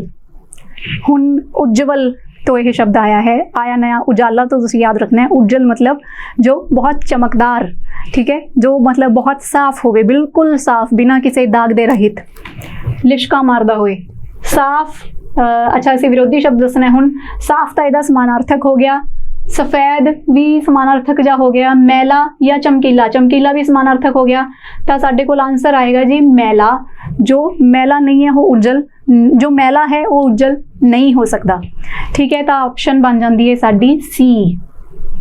खरवा शब्द का विरोधी शब्द सुनो। हुण पहला तो खरवा जो शब्द है इनू तुसी देखो कि लिखना किस तरह है। खखा ਅਸੀਂ ਕਹਿੰਦੇ ਹਾਂ ਕਿ ਖੜਵਾ, ਖਰਬਾ ਜਾਏਗਾ, ਹੈ ਨਾ। ਖਰਵਾ ਮਤਲਬ, ਖਰਵਾ ਵੈਸੇ ਤਾਂ ਹੁੰਦਾ ਕਿ ਰਫ ਸਰਫੇਸ, ਜੋ ਸਮੂਦ ਨਹੀਂ ਹੈ। ਵੈਸੇ ਕਈ ਬੰਦਿਆਂ ਦੇ ਮਤਲਬ ਕਿਤੇ ਕਿਤੇ ਇਹ ਸੁਭਾਅ ਲਈ ਵੀ ਵਰਤਿਆ ਜਾਂਦਾ ਕਿ ਖਰਵੇ ਜਿਹੇ ਸੁਭਾਅ ਹੈ, ਮਤਲਬ ਕਿ ਰੁੱਖੇ ਜਿਹੇ ਸੁਭਾਅ ਦਾ, ਠੀਕ ਹੈ। ਤਾਂ ਖਰਵਾ, ਰਾਰੇ ਦੇ ਪੈਰ ਦੇ ਵਿੱਚ ਹਾਹਾ, ਫਿਰ ਵਾਵਾ ਨੂੰ ਕੰਨਾ। ਖਰਵਾ ਸ਼ਬਦ ਦਾ ਵਿਰੋਧੀ ਸ਼ਬਦ ਚੁਣੋ। ਖਰਵਾ ਹੁੰਦਾ ਹੈ खुरदरा, तो यदा सेम मीनिंग है। नरम, मुलायम, वड्डा। तो मुलायम जो आएगा इसका मतलब, मुलायम मतलब स्मूद। खरवा हुंदा है जो स्मूद ना होवे, ठीक है। तो रफ सरफेस, तो इसका आंसर साडे कोल आ जाएगा मुलायम। ਔੜ ਦਾ ਵਿਰੋਧੀ ਸ਼ਬਦ ਚੁਣੋ। ਔੜ ਅਸੀਂ ਲਾਸਟ ਕਲਾਸ ਦੇ ਵਿੱਚ ਜੇ ਤੁਸੀਂ ਲਗਾਈ ਹੈ ਤਾਂ ਔੜ ਸ਼ਬਦ ਅਸੀਂ ਪਹਿਲਾਂ ਕਰ ਚੁੱਕੇ ਹਾਂ। ਜਿਸ ਸਾਲ ਮੀਂਹ ਨਾ ਪਵੇ ਉਸ ਨੂੰ ਕਿਹਾ ਜਾਂਦਾ ਹੈ ਔੜ। ਆੜੇ ਨੂੰ ਇੱਥੇ ਕਨੌੜਾ ਆਏਗਾ, ਫਿਰ ਰੜਾ ਆਉਂਦਾ ਹੈ, ਠੀਕ ਹੈ। ਤਾਂ ਔੜ ਦਾ ਵਿਰੋਧੀ ਸ਼ਬਦ ਵਰਖਾ, ਅਕਾਲ। ਅਕਾਲ ਤਾਂ ਕੁਝ ਹੋਰ ਹੋ ਗਿਆ, ਮੀਂਹ ਨਾ ਪੈਣਾ, ਸੋਕਾ। ਤਾਂ ਵਰਖਾ ਸਾਡਾ ਇੱਥੇ ਵਿਰੋਧੀ ਸ਼ਬਦ ਜੋ ਹੈ ਇਸਦਾ ਔੜ ਦਾ, ਵਰਖਾ। ਨੈਕਸਟ ਹੈ ਸਹੀ ਵਿਰੋਧੀ ਸ਼ਬਦ ਜੋੜਾ ਚੁਣੋ। ਹੁਣ ਸਾਡੇ ਕੋਲ ਵਿਰੋਧੀ ਸ਼ਬਦ ਮਤਲਬ ਉਹਨਾਂ ਦਾ ਜੋੜਾ ਜੋ ਹੈ ਉਹ ਪੇਅਰ ਦਿੱਤਾ ਹੋਇਆ ਹੈ, ਜਿਸ ਤਰ੍ਹਾਂ ਦਿਨ ਦਾ ਰਾਤ ਹੁੰਦਾ ਤਾਂ ਉਹ ਸਾਨੂੰ ਦਿੱਤਾ ਹੋਏਗਾ। ਅਸੀਂ ਚੁਣਨਾ ਹੈ ਕਿ ਕਿਹੜਾ ਜੋ ਪੇਅਰ ਹੈ ਉਹ ਸਹੀ ਹੈ। ਊਣਾ ਖਾਲੀ, ਦੇਖੋ ਅਸੀਂ ਇਹ ਪਹਿਲਾਂ ਕਰ ਚੁੱਕੇ ਹਾਂ। ਊਣਾ ਊੜੇ ਨੂੰ ਦਲੰਕੜ ਆਏਗੀ। ਊਣਾ ਹੁੰਦਾ ਹੈ ਜੋ ਪੂਰੀ ਤਰ੍ਹਾਂ ਨਹੀਂ ਭਰਿਆ, ਠੀਕ ਹੈ, ਮਤਲਬ ਅਧੂਰਾ, ਤਾਂ ਇਹ ਤਾਂ ਮਤਲਬ ਸਹੀ ਨਹੀਂ ਹੈ। ਸਖਣਾ, ਸਖਣਾ ਵੀ ਕੀ ਹੁੰਦਾ ਹੈ? ਖਾਲੀ। ਤਾਂ ਖਾਲੀ ਦੇ ਅਗੇਂਸਟ ਖਾਲੀ, ਇਹ ਦੋਨੇ ਸਮਾਨਾਰਥਕ ਸ਼ਬਦ ਨੇ, ਠੀਕ ਹੈ। ਸਖਣਾ ਤੇ ਊਣਾ ਇਹ ਵੀ ਇੱਕੋ ਜਿਹੇ ਸ਼ਬਦ ਨੇ। ਸਖਣਾ ਤੇ ਭਰਿਆ, ਇੱਕ ਖਾਲੀ ਹੈ ਤੇ ਇੱਕ ਭਰਿਆ ਹੋਇਆ, ਇਹ ਸਾਡੇ ਕੋਲ ਵਿਰੋਧੀ ਸ਼ਬਦ ਦਾ ਸਹੀ ਜੋੜਾ ਬਣ ਜਾਂਦਾ ਹੈ, ਠੀਕ ਹੈ। ਸਖਣਾ, ਊਣਾ ਤੇ ਖਾਲੀ, ਇਹਨਾਂ ਦੇ ਇਹ ਸਾਰੇ ਸਮਾਨਾਰਥਕ ਜਿਹੇ ਸ਼ਬਦ ਨੇ, ਠੀਕ ਹੈ। ਤਾਂ ਆਨਸਰ ਆ ਗਿਆ ਸਾਡਾ ਡੀ। ਤੁੱਛ, ਤੁੱਛ ਅਸੀਂ ਪਹਿਲਾਂ ਵੀ ਕਰ ਚੁੱਕੇ ਹਾਂ ਸ਼ਬਦ। ਤੁੱਛ ਮਤਲਬ ਜਿਸ ਦੀ ਕੋਈ ਹਸਤੀ ਨਹੀਂ ਹੈ, ਬਹੁਤ ਹੀ ਮਾਮੂਲੀ ਜਿਹਾ ਵਿਅਕਤੀ, ਬਹੁਤ ਹੀ ਮਤਲਬ ਕਿ ਛੋਟਾ ਵਿਅਕਤੀ। ਤਾਂ ਦੇਖ ਲੈਂਦੇ ਹਾਂ ਅਸੀਂ ਵਿਰੋਧੀ ਸ਼ਬਦ ਅਦਨਾ। ਦੇਖੋ ਅਦਨਾ ਤੁਸੀਂ ਸੁਣਿਆ ਹੋਏਗਾ, ਅਦਨਾ ਜਾਂ ਪੱਤਰਕਾਰ ਮਤਲਬ ਬਹੁਤ ਹੀ ਮਾਮੂਲੀ ਜਿਹਾ ਪੱਤਰਕਾਰ ਜਿਸ ਦੀ ਕੋਈ ਹਸਤੀ ਨਹੀਂ। ਤਾਂ ਵੱਡਾ, ਵੱਡਾ ਮੋਟਾ ਤਾਂ ਨਹੀਂ ਹੋ ਸਕਦਾ, ਸੰਤੁਸ਼ਟ ਵੀ ਨਹੀਂ ਹੋ ਸਕਦਾ, ਤਾਂ ਵੱਡਾ ਇਸ ਦਾ ਵਿਰੋਧੀ ਸ਼ਬਦ ਬਣ ਜਾਂਦਾ ਹੈ। ਤੁੱਛ ਦਾ ਵਿਰੋਧੀ ਸ਼ਬਦ ਆਏਗਾ ਸਾਡੇ ਕੋਲ ਮੋਟਾ। ਤੁੱਛ, ਤੁੱਛ ਦਾ ਵਿਰੋਧੀ ਸ਼ਬਦ ਸਾਡੇ ਕੋਲ ਇੱਥੇ ਥੋੜੀ ਜਿਹੀ ਮਿਸਟੇਕ ਲੱਗ ਰਹੀ ਹੈ ਮੈਨੂੰ। ਇਹ ਅਦਨਾ ਜਾਂ ਤਾਂ ਫਿਰ ਇੱਥੇ ਸਮਾਨਾਰਥਕ ਸ਼ਬਦ ਆਉਣਾ ਚਾਹੀਦਾ ਹੈ। ਤੁੱਛ ਦਾ ਸਮਾਨਾਰਥਕ ਸ਼ਬਦ ਸਾਡੇ ਕੋਲ ਆਏਗਾ ਅਦਨਾ, ਠੀਕ ਹੈ। ਤਾਂ ਇਹ ਤੁਸੀਂ ਥੋੜਾ ਜਿਹਾ ਇਹ ਠੀਕ ਕਰ ਲੈਣਾ। ਉਸ ਤੋਂ ਬਾਅਦ ਹੈ ਅਖਿਲ ਦਾ ਵਿਰੋਧੀ ਸ਼ਬਦ ਚੁਣੋ। ਅਖਿਲ ਜੋ ਹੁੰਦਾ ਹੈ ਤੁਸੀਂ ਸੁਣਿਆ ਹੋਏਗਾ ਅਖਿਲ ਭਾਰਤੀ। ਅਖਿਲ ਭਾਰਤੀ ਮਤਲਬ ਸੰਪੂਰਨ ਭਾਰਤ, ਜਿਸ ਦੇ ਕੋਈ ਅਲੱਗ-ਅਲੱਗ ਪਾਰਟਸ ਨਹੀਂ ਹੈ, ਅਲੱਗ-ਅਲੱਗ ਹਿੱਸੇ ਨਹੀਂ ਹੈ, ਅਖਿਲ। ਤਾਂ ਅਖਿਲ ਦਾ ਅਸੀਂ ਵਿਰੋਧੀ ਸ਼ਬਦ ਚੁਣਨਾ ਹੈ ਸ਼ਾਂਤ। ਸ਼ਾਂਤ ਤਾਂ ਅਲੱਗ ਹੋ ਗਿਆ। ਖੇਤਰੀ, ਖੇਤਰੀ ਮਤਲਬ ਇੱਕ ਖੇਤਰ ਦੀ ਗੱਲ ਕਰ ਰਹੇ ਹਾਂ ਅਸੀਂ, ਸੰਪੂਰਨ ਭਾਰਤ ਦੀ ਗੱਲ ਨਹੀਂ ਕਰ ਰਹੇ, ਅਸੀਂ ਇੱਕ ਖੇਤਰ ਦੀ ਗੱਲ ਕਰ ਰਹੇ ਹਾਂ। ਉਸ ਤੋਂ ਬਾਅਦ ਹੈ ਸੰਪੂਰਨਤਾ, ਇਹਦਾ ਸਮਾਨਾਰਥਕ ਸ਼ਬਦ ਹੋ ਜਾਂਦਾ ਹੈ ਰੁੱਖਾਪਣ। ਰੁੱਖਾਪਣ ਬਿਲਕੁਲ ਅਲੱਗ ਹੋ ਗਿਆ ਇਸ ਤੋਂ, ਸਾਡਾ ਆਨਸਰ ਬਣ ਜਾਂਦਾ ਸਾਡੇ ਕੋਲ ਖੇਤਰੀ। ਨੈਕਸਟ ਹੈ ਅਚਵੀ। ਇਹਦੀ ਤਾਂ ਐਵੇਂ ਅਚਵੀ ਕਰਨ ਦੀ ਆਦਤ ਹੈ, ਐਵੇਂ ਬੇਚੈਨੀ ਜੀ ਬਸ ਐਵੇਂ ਕਰੀ ਜਾਣਾ, ਬੇਸਬਰਾ ਜਿਹਾ ਹੋਇਆ ਰਹਿੰਦਾ ਇਹ, ਠੀਕ ਹੈ। ਅਚਵੀ ਤਾਂ ਆਮ ਸਾਡੇ ਘਰਾਂ ਦੇ ਵਿੱਚ ਵਰਤਿਆ ਜਾਣ ਵਾਲਾ ਸ਼ਬਦ ਹੈ, ਕਿਸੇ ਨਾ ਕਿਸੇ ਨੂੰ ਅਸੀਂ ਕਹਿੰਦੇ ਹਾਂ ਕਿ ਇਹ ਬਹੁਤ ਅਚਵੀ ਕਰਦਾ ਹੈ, ਠੀਕ ਹੈ। ਅਚਵੀ ਦਾ ਵਿਰੋਧੀ ਸ਼ਬਦ ਅਸੀਂ ਦੇਖਣਾ ਹੈ ਨਰਮਾਈ, ਤਾਂ ਅਲੱਗ ਸ਼ਬਦ ਹੈ। ਚਿੰਤਾ ਇਹਦੇ ਮਤਲਬ ਨਜ਼ਦੀਕ ਵਾਲਾ ਸ਼ਬਦ ਹੈ ਅਚਵੀ। ਅਚਵੀ ਜੀ ਕਰਦੇ ਨੇ ਨਾ, ਮਤਲਬ ਚੱਲ ਚੱਲ ਛੇਤੀ, ਮਤਲਬ ਜਿਸ ਤਰ੍ਹਾਂ ਮੈਂ ਪਹਿਲਾਂ ਦੱਸਿਆ, ਠੀਕ ਹੈ। ਤਾਂ ਸ਼ਾਂਤੀ ਨਹੀਂ। ਅਸਹਿਮਤ ਤਾਂ ਬਿਲਕੁਲ ਅਲੱਗ ਹੋ ਗਿਆ। ਤਾਂ ਚਿੰਤਾ, ਅੱਛਾ ਅਸੀਂ ਇਸ ਦੇ ਵਿੱਚ ਵਿਰੋਧੀ ਸ਼ਬਦ ਦੇਖਣਾ ਹੈ। ਤਾਂ ਅਚਵੀ ਦਾ ਜੋ ਵਿਰੋਧੀ ਸ਼ਬਦ ਹੈ ਉਹ ਆ ਜਾਏਗਾ ਸਾਡੇ ਕੋਲ ਸ਼ਾਂਤੀ। ਸ਼ਾਂਤੀ ਤਾਂ ਵਿਰੋਧੀ ਸ਼ਬਦ ਅਸੀਂ ਦੇਖਣਾ ਸੀ, ਤਾਂ ਸ਼ਾਂਤੀ। ਥੋੜੀ ਜਿਹੀ ਸ਼ਾਂਤੀ ਰੱਖ, ਉਹ ਦੇਖ ਕਿੰਨਾ ਸ਼ਾਂਤ ਹੈ, ਤੂੰ ਐਵੇਂ ਅਚਵੀ ਕਰੀ ਜਾਂਦਾ, ਠੀਕ ਹੈ। ਅਜ਼ਮਤ ਦਾ ਵਿਰੋਧੀ ਸ਼ਬਦ ਚੁਣੋ। ਅਜ਼ਮਤ ਹੁੰਦੀ ਹੈ ਕਿਸੇ ਦੀ ਪ੍ਰਸ਼ੰਸਾ ਕਰਨਾ, ਪ੍ਰੇਜ਼ ਕਰਨਾ। ਤਾਂ ਅਜ਼ਮਤ ਵੀ ਤੁਸੀਂ ਸ਼ਾਇਦ ਨਹੀਂ ਸੁਣਿਆ ਹੋਏਗਾ, ਤਾਂ ਅਜ਼ਮਤ ਤੁਸੀਂ ਆਪਣੀ ਨੋਟਬੁੱਕ ਤੇ ਲਿਖ ਕੇ ਰੱਖ ਲੈਣਾ। ਅਜ਼ਮਤ ਹੁੰਦੀ ਹੈ ਕਿਸੇ ਦੀ ਖੁਸ਼ਾਮਦ ਕਰਨਾ, ਪ੍ਰਸ਼ੰਸਾ ਕਰਨਾ। ਅਨਾੜੀ ਤਾਂ ਬਿਲਕੁਲ ਅਲੱਗ ਹੋ ਗਿਆ। ਨਿੰਦਾ, ਨਿੰਦਾ ਹੋ ਸਕਦਾ ਹੈ। ਸਧਾਰਨ ਅਲੱਗ ਹੋ ਗਿਆ, ਬਹੁਤਾਤ ਅਲੱਗ ਹੋ ਗਿਆ, ਤਾਂ ਸਾਡਾ ਆਨਸਰ ਬਣ ਜਾਂਦਾ ਹੈ ਨਿੰਦਾ। ਅਦੁੱਲੀ ਦਾ ਵਿਰੋਧੀ ਸ਼ਬਦ ਚੁਣੋ। ਦੇਖੋ ਜੋ ਅਦੁੱਲੀ ਸ਼ਬਦ ਹੈ ਉਹ ਹੁੰਦਾ ਹੈ ਕਿਸੇ ਦੀ ਗੱਲ ਦਾ ਵਿਰੋਧ ਕਰਨਾ। ਮਤਲਬ ਘਰੇ ਤੁਹਾਨੂੰ ਕਿਸੇ ਨੇ, ਵੱਡੇ ਨੇ ਕੁਝ ਕਰਨ ਲਈ ਕਿਹਾ ਕਿ ਸਵੇਰੇ ਜਲਦੀ ਉੱਠਿਆ ਕਰੋ, ਤੁਸੀਂ ਕਹਿੰਦੇ ਹੋ ਕਿ ਮੇਰੇ ਤੋਂ ਨਹੀਂ ਉੱਠਿਆ ਜਾਂਦਾ, ਮੈਂ ਤਾਂ ਸਵੇਰੇ ਸੌਣਾ ਹੁੰਦਾ ਹੈ, ਠੀਕ ਹੈ। ਤਾਂ ਇੱਥੇ ਇਹ ਸ਼ਬਦ ਵਰਤਿਆ ਜਾਂਦਾ ਹੈ ਅਦੁੱਲੀ, ਮਤਲਬ ਕਿਸੇ ਦੀ ਗੱਲ ਦਾ ਪਾਲਣ ਨਾ ਕਰਨਾ, ਕਿਸੇ ਦੀ ਗੱਲ ਦਾ ਵਿਰੋਧ ਕਰ ਦੇਣਾ। ਤਾਂ ਅਦੁੱਲੀ ਦਾ ਵਿਰੋਧੀ ਸ਼ਬਦ, ਅਦੁੱਲੀ ਤਾਂ ਅਰਥ ਹੈ ਵਿਰੋਧ, ਠੀਕ ਹੈ। ਪਾਲਣ, ਅਸਥਿਰਤਾ ਬਿਲਕੁਲ ਅਲੱਗ ਹੋ ਗਿਆ, ਸੰਜਮ ਅਲੱਗ ਹੋ ਗਿਆ, ਤਾਂ ਪਾਲਣ ਆਏਗਾ ਇੱਥੇ ਅਦੁੱਲੀ ਦਾ ਵਿਰੋਧੀ ਸ਼ਬਦ। ਅਨੁਯਾਈ, ਅਨੁਯਾਈ ਤੁਸੀਂ ਸੁਣਿਆ ਹੋਏਗਾ, ਹਿੰਦੀ ਦੇ ਵਿੱਚ ਸੁਣਿਆ ਹੋਏਗਾ, ਨਹੀਂ ਤਾਂ ਪੰਜਾਬੀ ਦੇ ਵਿੱਚ ਵੀ ਸੁਣਿਆ ਹੀ ਹੋਏਗਾ। ਅਨੁਯਾਈ ਹੁੰਦੇ ਆ ਕਿਸੇ ਨੂੰ, ਮਤਲਬ ਜਿਸ ਤਰ੍ਹਾਂ ਅਸੀਂ ਕਹਿ ਦਿੰਦੇ ਹਾਂ ਕਿ ਉਹ ਬਾਬਾ ਜੀ ਦੇ ਅਨੁਯਾਈ ਨੇ, ਉਹਨਾਂ ਦੇ ਚੇਲੇ ਨੇ, ਉਹਨਾਂ ਦੇ ਦਿਖਾਏ ਰਸਤੇ ਤੇ ਚੱਲਦੇ ਨੇ, ਉਹਨਾਂ ਦੇ ਪੈਰੋਕਾਰ ਨੇ, ਠੀਕ ਹੈ। ਕਿਸੇ ਦੇ ਦਿਖਾਏ ਰਸਤੇ ਤੇ ਚੱਲਣ ਵਾਲਾ ਹੁੰਦਾ ਹੈ ਅਨੁਯਾਈ, ਉਹਨਾਂ ਦੇ ਪਿੱਛੇ ਚੱਲਣ ਵਾਲਾ। ठीक है। ਤਾਂ ਮਾਰਗਦਰਸ਼ਕ, ਮਾਰਗਦਰਸ਼ਕ, ਮਾਰਗ ਕੀ ਹੁੰਦਾ ਰਸਤਾ, ਦਰਸ਼ਕ मतलब कि दर्शक मतलब देखने वाला होंगे, वैसा मार्गदर्शक जो है वो मतलब रास्ता दिखाने वाला, ठीक है। तो मार्गदर्शक अनुयायी हो गया, पीछे पीछे चलने वाला, मार्गदर्शक रास्ता दिखाने वाला मतलब मार्गदर्शक इत्थे अगे चलने वाला हो गया, ठीक है। तो इसका विरोधी शब्द मार्गदर्शक साडा बन जाता है। अनुयायी हुंदा है पैरोकार, अनुयायी ते पैरोकार ये समानार्थक शब्द ने, ठीक है। अनुयायी नूं असीं चेला भी कह दिंदे आ, तो ये दोनों की हो गए साडे कोल समानार्थक शब्द हो गए एक दूसरे दे। तजर्बेकार ये अलग हो गया, तो अनुयायी का विरोधी शब्द आ जाएगा साडे कोल मार्गदर्शक, ठीक है। अगे चलते हाँ।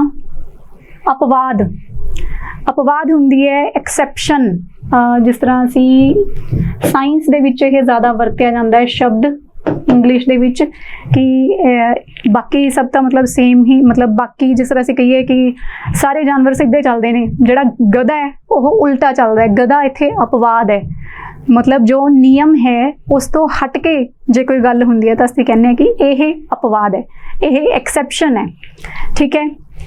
तो अपवाद का असी विरोधी शब्द चुनना है। हुण अपवाद की है जो नियम तो हटवा होवे, जो नियम के अनुसार चले वो की होएगा अपवाद का विरोधी शब्द। अस्थिर, अस्थिर जो स्थिर नहीं है, स्टेबल नहीं है, ये तो इसके विरोधी शब्द नहीं आएगा। नियमित, चालू तो कोई गल नहीं बनी, मतभेद भी इत्थे कोई गल नहीं बनी, तो अपवाद दा जो विरोधी शब्द है वो आ जाएगा साडे कोल नियमित, जो नियम अनुसार चले, जो जिसका कोई नियम है, ठीक है। अबला, अबला नारी, अबला अ प्लस बला, बल मतलब शक्ति, तो अ जिथे लग जाए, आड़ा जिथे लग जाए, मतलब अ अगर किसी शब्द के अगे आ जाए तो उसका जो अर्थ है वो मतलब थोड़ा जा नेगेटिव दे विच बन जाता है, मतलब नहीं दे अर्थ दे विच बन जाता है, ठीक है। बल मतलब बला, बल मतलब शक्ति, अबला मतलब जिसदे कोल शक्ति नहीं है, तो पीछे कन्ना लग्या होया है, तो यह शब्द जो है ये स्त्री दे लई वरत्या गया है। अबला मतलब शक्तिहीन स्त्री, ठीक है। बलहीन औरत, ये तो इसका की हो गया समानार्थक हो गया। सियानी औरत तो इत्थे कोई गल नहीं बनी।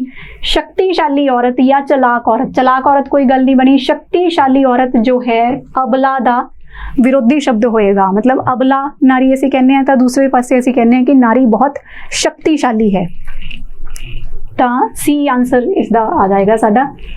प्रवीणता, हुण प्रवीण जो शब्द है इसका जो अर्थ हुंदा है वो हुंदा है होशियार, मतलब बहुत कुशल होना, बहुत काबिल होना, बहुत लायक होना। प्रवीणता मतलब होशियारी, जो गुण है होशियारी, ठीक है। कुशलता, प्रवीणता, तो इसका विरोधी शब्द नलायक, ठीक है। प्रवीणता, हुण देखो अगर तो प्रवीण हुंदा तो असीं नलायक सोच सकते सी, यह है प्रवीणता। प्रवीणता मतलब होशियारी, मतलब यह कोई यह गुण है, यह बंदे की गल नहीं की जाती, यह कि इत्थे की बंदे की गल की जा रही है कि बंदा नलायक है, ठीक है। प्रवीणता। अकुशलता, अकुशलता ये देख सकते हैं आप। माहिर, माहिर तो ये नाल जुड़दा हो गया, प्रवीण नूं असीं माहिर भी कहते हाँ। अड़ब तो अलग ही हो गया, तो अकुशलता इसका विरोधी शब्द बन जाता है। प्रवीणता दा अकुशलता, जिसदे विच कुशल मतलब जिथे कुशलता नहीं है वो की है अकुशलता, उत्थे प्रवीणता भी नहीं है, ठीक है। अपै, पै हुंदा है डर, ठीक है। जिस तरह असीं कहने हैं निरभै, निरभै तो मतलब कि किसी इंसान दे लई निर्भय कि निडर, तो अपै, पै हुंदा डर, अपै जिथे डर प्रेजेंट, जिथे मतलब डर ना होवे, ठीक है। अपै डरू, डरन वाला बंदा, भै डर, तो अपै दा विरोधी शब्द की आएगा भै, ठीक है। देखो इत्थे भै दे मूरे आड़ा लग के इहदा जो अर्थ है वो की आ गया नैगेटिव दे विच आ गया। भै दा प्रेजेंट ना होना, डर दा ना होना। डराकल या सहमना, तो इसका साडा जो विरोधी शब्द है वो आएगा भै। आशनाई, आशनाई हुंदी है दोस्ती, ठीक है। तो ये शब्द तुसी थोड़ा जिहा याद रखना है। आशनाई दा विरोधी शब्द असीं दसना है एहसानमंद नहीं, आशनाई हुंदी है दोस्ती, दोस्ती समानार्थक शब्द है इहदा, ठीक है। तो आशनाई हो गई साडे कोल ਦੋਸਤੀ ਤਾਂ ਦੁਸ਼ਮਣੀ ਸਾਡਾ ਇੱਥੇ ਆਨਸਰ ਆ ਜਾਏਗਾ। ਦੋਸਤੀ ਦਾ ਦੁਸ਼ਮਣੀ। ਹੁਣ ਦੇਖੋ ਸਾਨੂੰ ਵੈਰੀ ਵੀ ਦਿੱਤਾ ਹੋਇਆ ਹੈ, ਇਹ ਤੁਹਾਨੂੰ ਇਹ ਥੋੜਾ ਜਿਹਾ ਉਲਝਾਉਣ ਲਈ ਹੈ। ਵੈਰੀ ਤਾਂ ਬੰਦੇ ਲਈ ਹੋ ਗਿਆ, ਠੀਕ ਹੈ। ਦੁਸ਼ਮਣੀ ਮਤਲਬ ਇੱਕ ਮਤਲਬ ਉਹਦੇ ਵਾਸਤੇ ਵਰਤੀ ਜਾਣ ਵਾਲੀ, ਦੁਸ਼ਮਣੀ ਕਿਸੇ ਬੰਦੇ ਲਈ ਨਹੀਂ ਵਰਤਿਆ ਜਾਂਦਾ। ਵੈਰੀ ਮਤਲਬ ਇਨਸਾਨ ਦੇ ਲਈ ਵਰਤਿਆ ਜਾਏਗਾ। ਅਗਰ ਇੱਥੇ ਵੈਰ ਹੁੰਦਾ ਤਾਂ ਅਸੀਂ ਸੋਚ ਸਕਦੇ ਸੀ ਵੀ ਹੁਣ ਕੀ ਲਾਈਏ, ਠੀਕ ਹੈ। ਤਾਂ ਇਹ ਥੋੜਾ ਜਿਹਾ ਉਲਝਾਉਣ ਲਈ ਕਈਆਂ ਨੇ ਤਾਂ ਇੱਥੇ ਵੈਰੀ ਨੂੰ ਹੀ ਦੇਖ ਕੇ ਬਸ ਲਗਾ ਦੇਣਾ ਆਨਸਰ, ਤਾਂ ਉਹ ਗਲਤ ਹੋ ਜਾਏਗਾ। ਆਸ਼ਨਾਈ ਦਾ ਕੀ ਆਏਗਾ ਸਾਡੇ ਕੋਲ? ਦੁਸ਼ਮਣੀ। ਨੈਕਸਟ ਹੈ ਔਜੜ। ਔਜੜ ਦੇਖੋ ਤੁਸੀਂ ਇੱਥੇ ਝੜ ਤੋਂ ਯਾਦ ਰੱਖਣਾ ਹੈ, ਠੀਕ ਹੈ। ਮਤਲਬ ਝਾੜੀ ਤੋਂ ਯਾਦ ਰੱਖਣਾ ਹੈ ਥੋੜਾ ਜਿਹਾ। ਇਹ ਨਿਮੋਨਿਕਸ ਵੀ ਲਗਾਉਣੀਆਂ ਤਾਂ ਕਦੇ ਕਦੇ ਜ਼ਰੂਰੀ ਹੋ ਜਾਂਦੀਆਂ ਨੇ। ਔਜੜ ਜੋ ਸ਼ਬਦ ਹੈ ਇਹ ਹੈ ਮਤਲਬ ਝਾੜੀ ਤੁਸੀਂ ਯਾਦ ਰੱਖਣਾ, ਝਾੜੀਆਂ ਤੇ ਕੰਡੇ ਹੁੰਦੇ ਆ। ਤਾਂ ਔਜੜ ਸ਼ਬਦ ਜਿੱਥੇ ਆ ਗਿਆ ਮਤਲਬ ਕੰਡੇਦਾਰ ਰਸਤਾ, ਕੰਡਿਆਂ ਨਾਲ ਭਰਿਆ ਹੋਇਆ ਰਸਤਾ। ਔਜੜ। ਔਜੜ ਦਾ ਵਿਰੋਧੀ ਸ਼ਬਦ ਅਸੀਂ ਦੇਖਣਾ ਹੈ। ਤਾਂ ਜਿਹੜਾ ਕੰਡਿਆਂ ਨਾਲ ਭਰਿਆ ਹੋਇਆ ਰਸਤਾ ਹੈ ਉਸ ਦੇ ਵਿਰੋਧ ਦੇ ਵਿੱਚ ਕੀ ਆਏਗਾ? ਫੁੱਲਾਂ ਨਾਲ ਭਰਿਆ ਹੋਇਆ ਰਸਤਾ, ਠੀਕ ਹੈ। ਓਜਲ ਤਾਂ ਅੱਖਾਂ ਤੋਂ ਓਜਲ ਹੋ ਜਾਣਾ, ਪਰੇ ਹੋ ਜਾਣਾ। ਗੁਮਨਾਮ ਵੀ ਅਲੱਗ ਹੋ ਗਿਆ। ਫੁੱਲਾਂ ਦੀ ਸੇਜ, ਮੁਸ਼ਕਿਲ ਕੰਮ ਵੀ ਅਲੱਗ ਹੋ ਗਿਆ। ਤਾਂ ਔਜੜ ਦਾ ਜਿਹੜਾ ਸਾਡਾ ਵਿਰੋਧੀ ਸ਼ਬਦ ਹੈ ਉਹ ਸਾਡਾ ਕੀ ਆਏਗਾ? ਫੁੱਲਾਂ ਦੀ ਸੇਜ। ਫੁੱਟ। ਦੇਖੋ ਫੁੱਟ ਦਾ ਵਿਰੋਧੀ ਸ਼ਬਦ ਹੁਣ ਅਸੀਂ ਦੱਸਣਾ ਹੈ। ਫੁੱਟ ਪੜ੍ਹ ਕੇ ਨਾਲ ਤਾਂ ਮਤਲਬ ਖਾਣ ਵਾਲੀ ਫੁੱਟ ਵੀ ਦਿਮਾਗ 'ਚ ਆ ਸਕਦੀ ਹੈ, ਠੀਕ ਹੈ, ਜਿਹਨੂੰ ਅਸੀਂ ਸਲਾਦ ਦੇ ਤੌਰ 'ਤੇ ਖਾਂਦੇ ਹਾਂ। ਫੁੱਟ ਇੱਕ ਹੁੰਦਾ ਹੈ ਕਿ ਫੁੱਟ ਪੈ ਜਾਣੀ, ਮਤਲਬ ਕਿ ਲੜ ਪੈਣਾ, ਠੀਕ ਹੈ, ਲੜਾਈ ਪੈ ਜਾਣੀ, ਠੀਕ ਹੈ। ਮਤਭੇਦ ਹੋ ਜਾਣਾ। ਫੁੱਟ ਦਾ ਅਰਥ ਹੁੰਦਾ ਹੈ ਮਤਭੇਦ, ਇਤਫਾਕ, ਫਟਣਾ, ਝਗੜਾ। ਫੁੱਟ ਤੇ ਝਗੜਾ ਤੇ ਮਤਭੇਦ ਇਹ ਸੇਮ ਜਿਹੇ ਸ਼ਬਦ ਨੇ, ਠੀਕ ਹੈ। ਤੇ ਇਤਫਾਕ, ਇਤਫਾਕ ਨੂੰ ਤੁਸੀਂ ਯਾਦ ਰੱਖਣਾ ਹੈ, ਇਸ ਦਾ ਮੀਨਿੰਗ ਹੁੰਦਾ ਹੈ ਏਕਤਾ। ਤਾਂ ਫੁੱਟ ਦਾ ਜਿਹੜਾ ਸਾਡਾ ਵਿਰੋਧੀ ਸ਼ਬਦ ਬਣ ਜਾਂਦਾ ਹੈ ਉਹ ਬਣ ਜਾਂਦਾ ਹੈ ਇੱਥੇ ਇਤਫਾਕ। B answer. ਸੱਜਰਾ। ਸੱਜਰੀ ਸਵੇਰ। ਸੱਜਰਾ ਹੁੰਦਾ ਹੈ ਮਤਲਬ ਤਾਜ਼ਾ, ਫਰੈਸ਼। ਤਾਂ ਸੱਜਰਾ ਦਾ ਵਿਰੋਧੀ ਸ਼ਬਦ ਅਸੀਂ ਦੱਸਣਾ ਹੈ ਸੋਹਣਾ। ਬੇਹਾ ਦੇਖ ਸਕਦੇ ਹਾਂ, ਤਾਜ਼ਾ ਤਾਂ ਇਹਦਾ ਸਮਾਨਾਰਥਕ ਹੋ ਗਿਆ ਖੁਸ਼ਬੂਦਾਰ। ਤਾਂ ਬੇਹਾ ਮਤਲਬ ਬਾਸੀ, ਪੁਰਾਣਾ, ਸਟੇਲ, ਠੀਕ ਹੈ। ਤਾਂ ਸੱਜਰਾ ਦਾ ਜੋ ਸਾਡਾ ਵਿਰੋਧੀ ਸ਼ਬਦ ਹੈ ਉਹ ਬਣ ਜਾਂਦਾ ਹੈ ਬੇਹਾ। ਸੰਧਿਆ। ਸੰਧਿਆ ਤਾਂ ਮਤਲਬ ਕਿ ਨਾਮ ਵੀ ਤੁਸੀਂ ਸੁਣਿਆ ਹੋਏਗਾ ਲੜਕੀਆਂ ਦਾ। ਸੰਧਿਆ ਹੁੰਦੀ ਹੈ ਸ਼ਾਮ, ਸ਼ਾਮ ਦਾ ਵੇਲਾ ਜੋ ਹੁੰਦਾ ਹੈ ਜਿਸਨੂੰ ਅਸੀਂ ਮਤਲਬ ਤਿਰਕਾਲਾਂ ਅਸੀਂ ਪੜ੍ਹ ਕੇ ਆਏ ਸੀ, ਠੀਕ ਹੈ। ਤਾਂ ਸੰਧਿਆ ਦਾ ਵਿਰੋਧੀ ਸ਼ਬਦ ਅਸੀਂ ਦੱਸਣਾ ਹੈ। ਸੰਧਿਆ ਨੂੰ ਸ਼ਾਮ ਕਹਿੰਦੇ ਹਨ। ਰਾਤ ਤੇ ਦੁਪਹਿਰ ਅਲੱਗ ਹੋ ਗਏ। ਸਰਗੀ ਵੇਲਾ। ਸਰਗੀ ਹੁੰਦੀ ਹੈ ਸਵੇਰ, ਮਤਲਬ ਬਿਲਕੁਲ ਸੂਰਜ ਚੜ੍ਹਨ ਤੋਂ ਪਹਿਲਾਂ ਦਾ ਸਮਾਂ ਸਰਗੀ। ਜਿਸ ਤਰ੍ਹਾਂ ਔਰਤਾਂ ਜਿਹੜੀਆਂ ਕਰਵਾ ਚੌਥ ਦਾ ਵਰਤ ਰੱਖਦੀਆਂ ਨੇ ਉਹ ਸਰਗੀ, ਤੁਸੀਂ ਸੁਣਿਆ ਹੋਏਗਾ ਕਿ ਸਰਗੀ ਖਾਂਦੀਆਂ ਨੇ।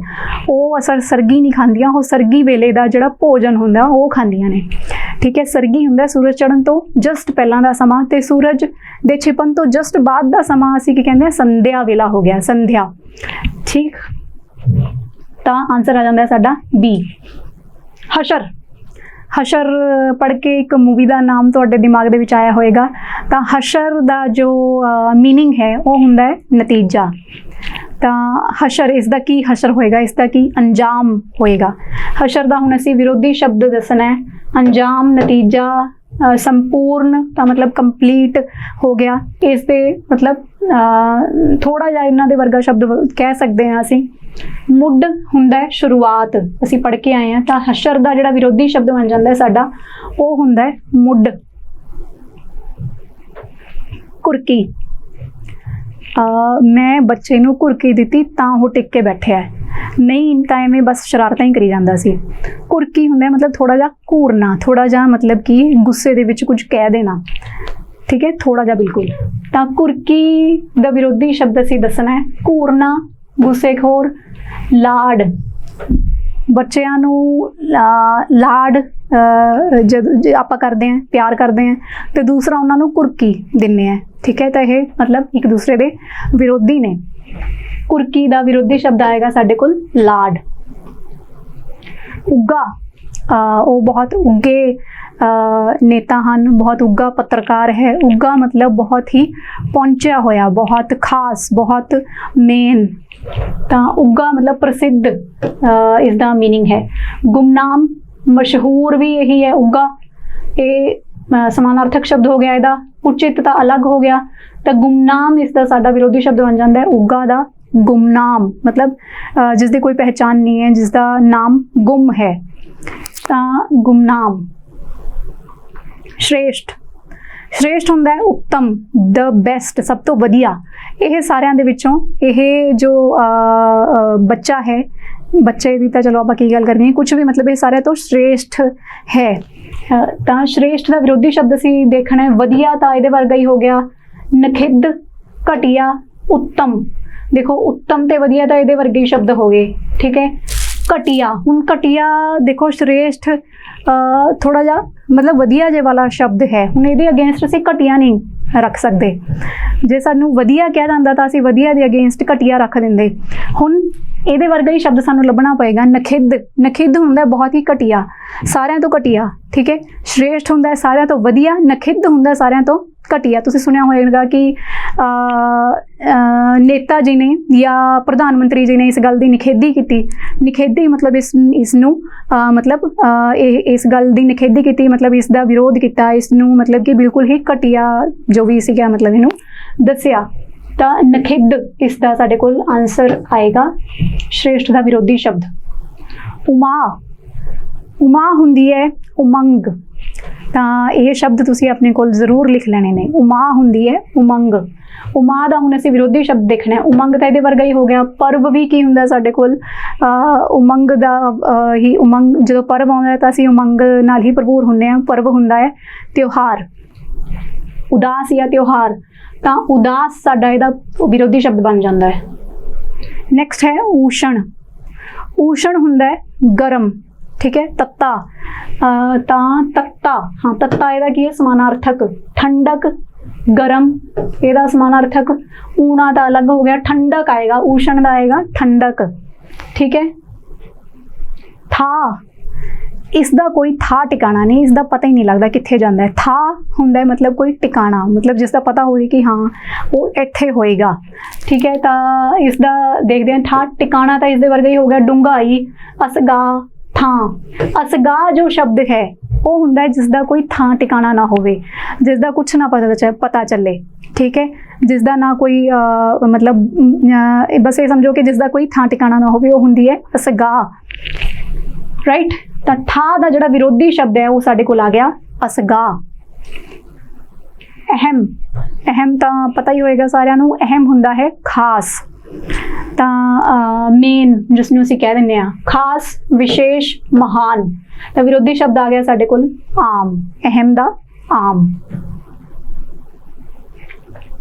अहमक, देखो अहमक जो शब्द है हुणे आपां करके आए हैं अहम, अहम तो हुणे आ गया साडे कोल अहमक। अहमक हुंदा है जो मतलब बहुत ज़्यादा समझ तो रहित होवे, जिसनूं समझ ना होवे, ठीक है। इन्नी मतलब अकल हले अकलमंद हले ना होवे, तो उस दे लई वरतिया जांदा है अहमक। मूर्ख, नरम, समझदार ते पागल। पागल तो इसके वर्गा ही हो गया, मूर्ख भी इसके वर्गा ही हो गया, नरम तो बिल्कुल अलग हो गया। तो समझदार जो शब्द है अहमक का विरोधी शब्द साडे कोल बन गया। अकस्मात, अकस्मात ही बारिश होने लगी, या अकस्मात ही आसमान दे विच बदल छा गए। अकस्मात हुंदा है अचानक, जिसका पहला पता ना होवे, असीं अनुमान ना लगा सकते हुए। सुभाविक, सुभाविक जो शब्द है वो हुंदा है कि मतलब जो सुभाव दे विच ही है, मतलब ये तो होना ही सी, सहजे ही, मतलब जो पता ही है सानू कि ये तो होना ही सी। तो अकस्मात जो चीज़ हुंदी है वो सुभाविक नहीं हुंदी, ठीक है। तो जे आपां कहिए कि आसमान दे विच बदल छाए हुए ने, तो आपां कहिए मतलब सुबह तो ही बदल छाए हुए सीगे, शाम नूं आपां कहिए कि बारिश मतलब बरखा पैन लगी है, तो सुभाविक ही सी, अज बदल सवेर दी छाए हुए सी, तो बरखा तो सुभाविक ही सी। अचनचेत ते अकस्मात एक ही गल है। आसमान, असहमत, तो साडे कोल अकस्मात का विरोधी शब्द आएगा सुभाविक, राइट। अकसीर, हुण ये भी थोड़ा जिहा अलग शब्द है। अकसीर जो शब्द है यह दवाई हुंदी है, औषधि हुंदी है, जिसका कोई तोड़ नहीं हुंदा, ठीक है। मतलब यह खाली नहीं जाती, यह बहुत कारगर दवाई जिसनूं आपां कह दिंदे आ अकसीर। इकसार, ਦੇਖੋ ਅਕਸੀਰ ਜਿਹੜੀ ਦਵਾਈ ਹੈ ਉਹ ਬੰਦੇ ਨੂੰ ਬਚਾਉਂਦੀ ਹੈ, ਠੀਕ ਹੈ। ਇੱਕ ਹੁੰਦਾ ਹੈ ਜ਼ਹਿਰ। ਹੁਣ ਜ਼ਹਿਰ ਤਾਂ ਅਕਸੀਰ ਦੇ ਬਿਲਕੁਲ ਉਲਟ ਹੋ ਗਿਆ, ਦਵਾਈ ਦੇ। ਔਸ਼ਧ ਤੇ ਅਕਸੀਰ ਇੱਕੋ ਹੀ ਗੱਲ ਹੋ ਗਈ। ਇਕਾਗਰ ਤਾਂ ਜ਼ਹਿਰ ਜੋ ਹੈ ਸਾਡੇ ਕੋਲ ਅਕਸੀਰ ਦਾ ਉਲਟ ਭਾਵੀ ਸ਼ਬਦ ਆ ਗਿਆ। ਅਕੜਾ, ਹੁਣ ਅਕੜਾ ਆ ਗਿਆ ਕਿਸੇ ਕੱਪੜੇ ਦੇ ਵਿੱਚ, ਮਤਲਬ ਉਹ ਥੋੜਾ ਜਿਹਾ ਸਟਿਫ ਜਿਹਾ ਹੋ ਗਿਆ, ਠੀਕ ਹੈ। ਪਹਿਲਾਂ ਠੀਕ ਸੀ, ਮਤਲਬ ਥੋੜਾ ਜਿਹਾ ਲੂਜ਼ ਸੀਗਾ, ਠੀਕ ਹੈ। ਤਾਂ ਹੁਣ ਆਕੜ ਜੇ ਗਿਆ, ਜਿਸਨੂੰ ਆਪਾਂ ਕਹਿੰਦੇ ਆ। ਤਾਂ ਅਕੜਾ, ਆਕੜ, ਤੰਗ, ਜਦੋਂ ਆਕੜ ਜਾਏਗਾ ਤਾਂ ਥੋੜਾ ਜਿਹਾ ਤੰਗ ਹੋ ਜਾਏਗਾ। ਢਿੱਲਾਪਣ ਜਾਂ ਭੱਦਾ, ਤਾਂ ਢਿੱਲਾਪਣ ਅਕੜਾ ਦਾ ਆਏਗਾ, ਢਿੱਲਾਪਣ। ਅਖੜ, ਅਖੜ ਤਾਂ ਹੁੰਦਾ ਹੈ ਕਿ ਰੁੱਖਾ ਜਿਹਾ ਸੁਭਾਅ, ਜਿਸਨੂੰ ਅਸੀਂ ਕਹਿ ਦਿੰਦੇ ਹਾਂ ਕਿ ਅਖੜ ਜੇ ਸੁਭਾਅ ਦਾ ਐਵੇਂ। ਤਾਂ ਅਖੜ, ਬੇਕਾਬੂ, ਗੁਪਤ, ਗੁੱਸਾ। ਪ੍ਰੇਮ ਪੂਰਨ ਜੋ ਸ਼ਬਦ ਹੈ ਇਹ ਇਸ ਦਾ ਵਿਰੋਧੀ ਹੈ। ਅਖੜ ਵੀ ਤੁਸੀਂ ਆਪਦੇ ਕੋਲ ਲਿਖ ਕੇ ਰੱਖ ਲੈਣਾ। ਨੈਕਸਟ ਆਉਂਦਾ ਹੈ ਸਾਡੇ ਕੋਲ, ਚਲੋ ਜੀ ਅੱਜ ਇੰਨਾ ਹੀ। ਕੱਲ ਮਿਲਾਂਗੇ ਹੋਰ ਟੌਪਿਕ ਦੇ ਨਾਲ। ਜੋ ਆਪਣੀ ਤੁਸੀਂ ਤਿਆਰੀ ਕਰਦੇ ਰਹੋ। ਆਲ ਦ ਬੈਸਟ। ਧੰਨਵਾਦ।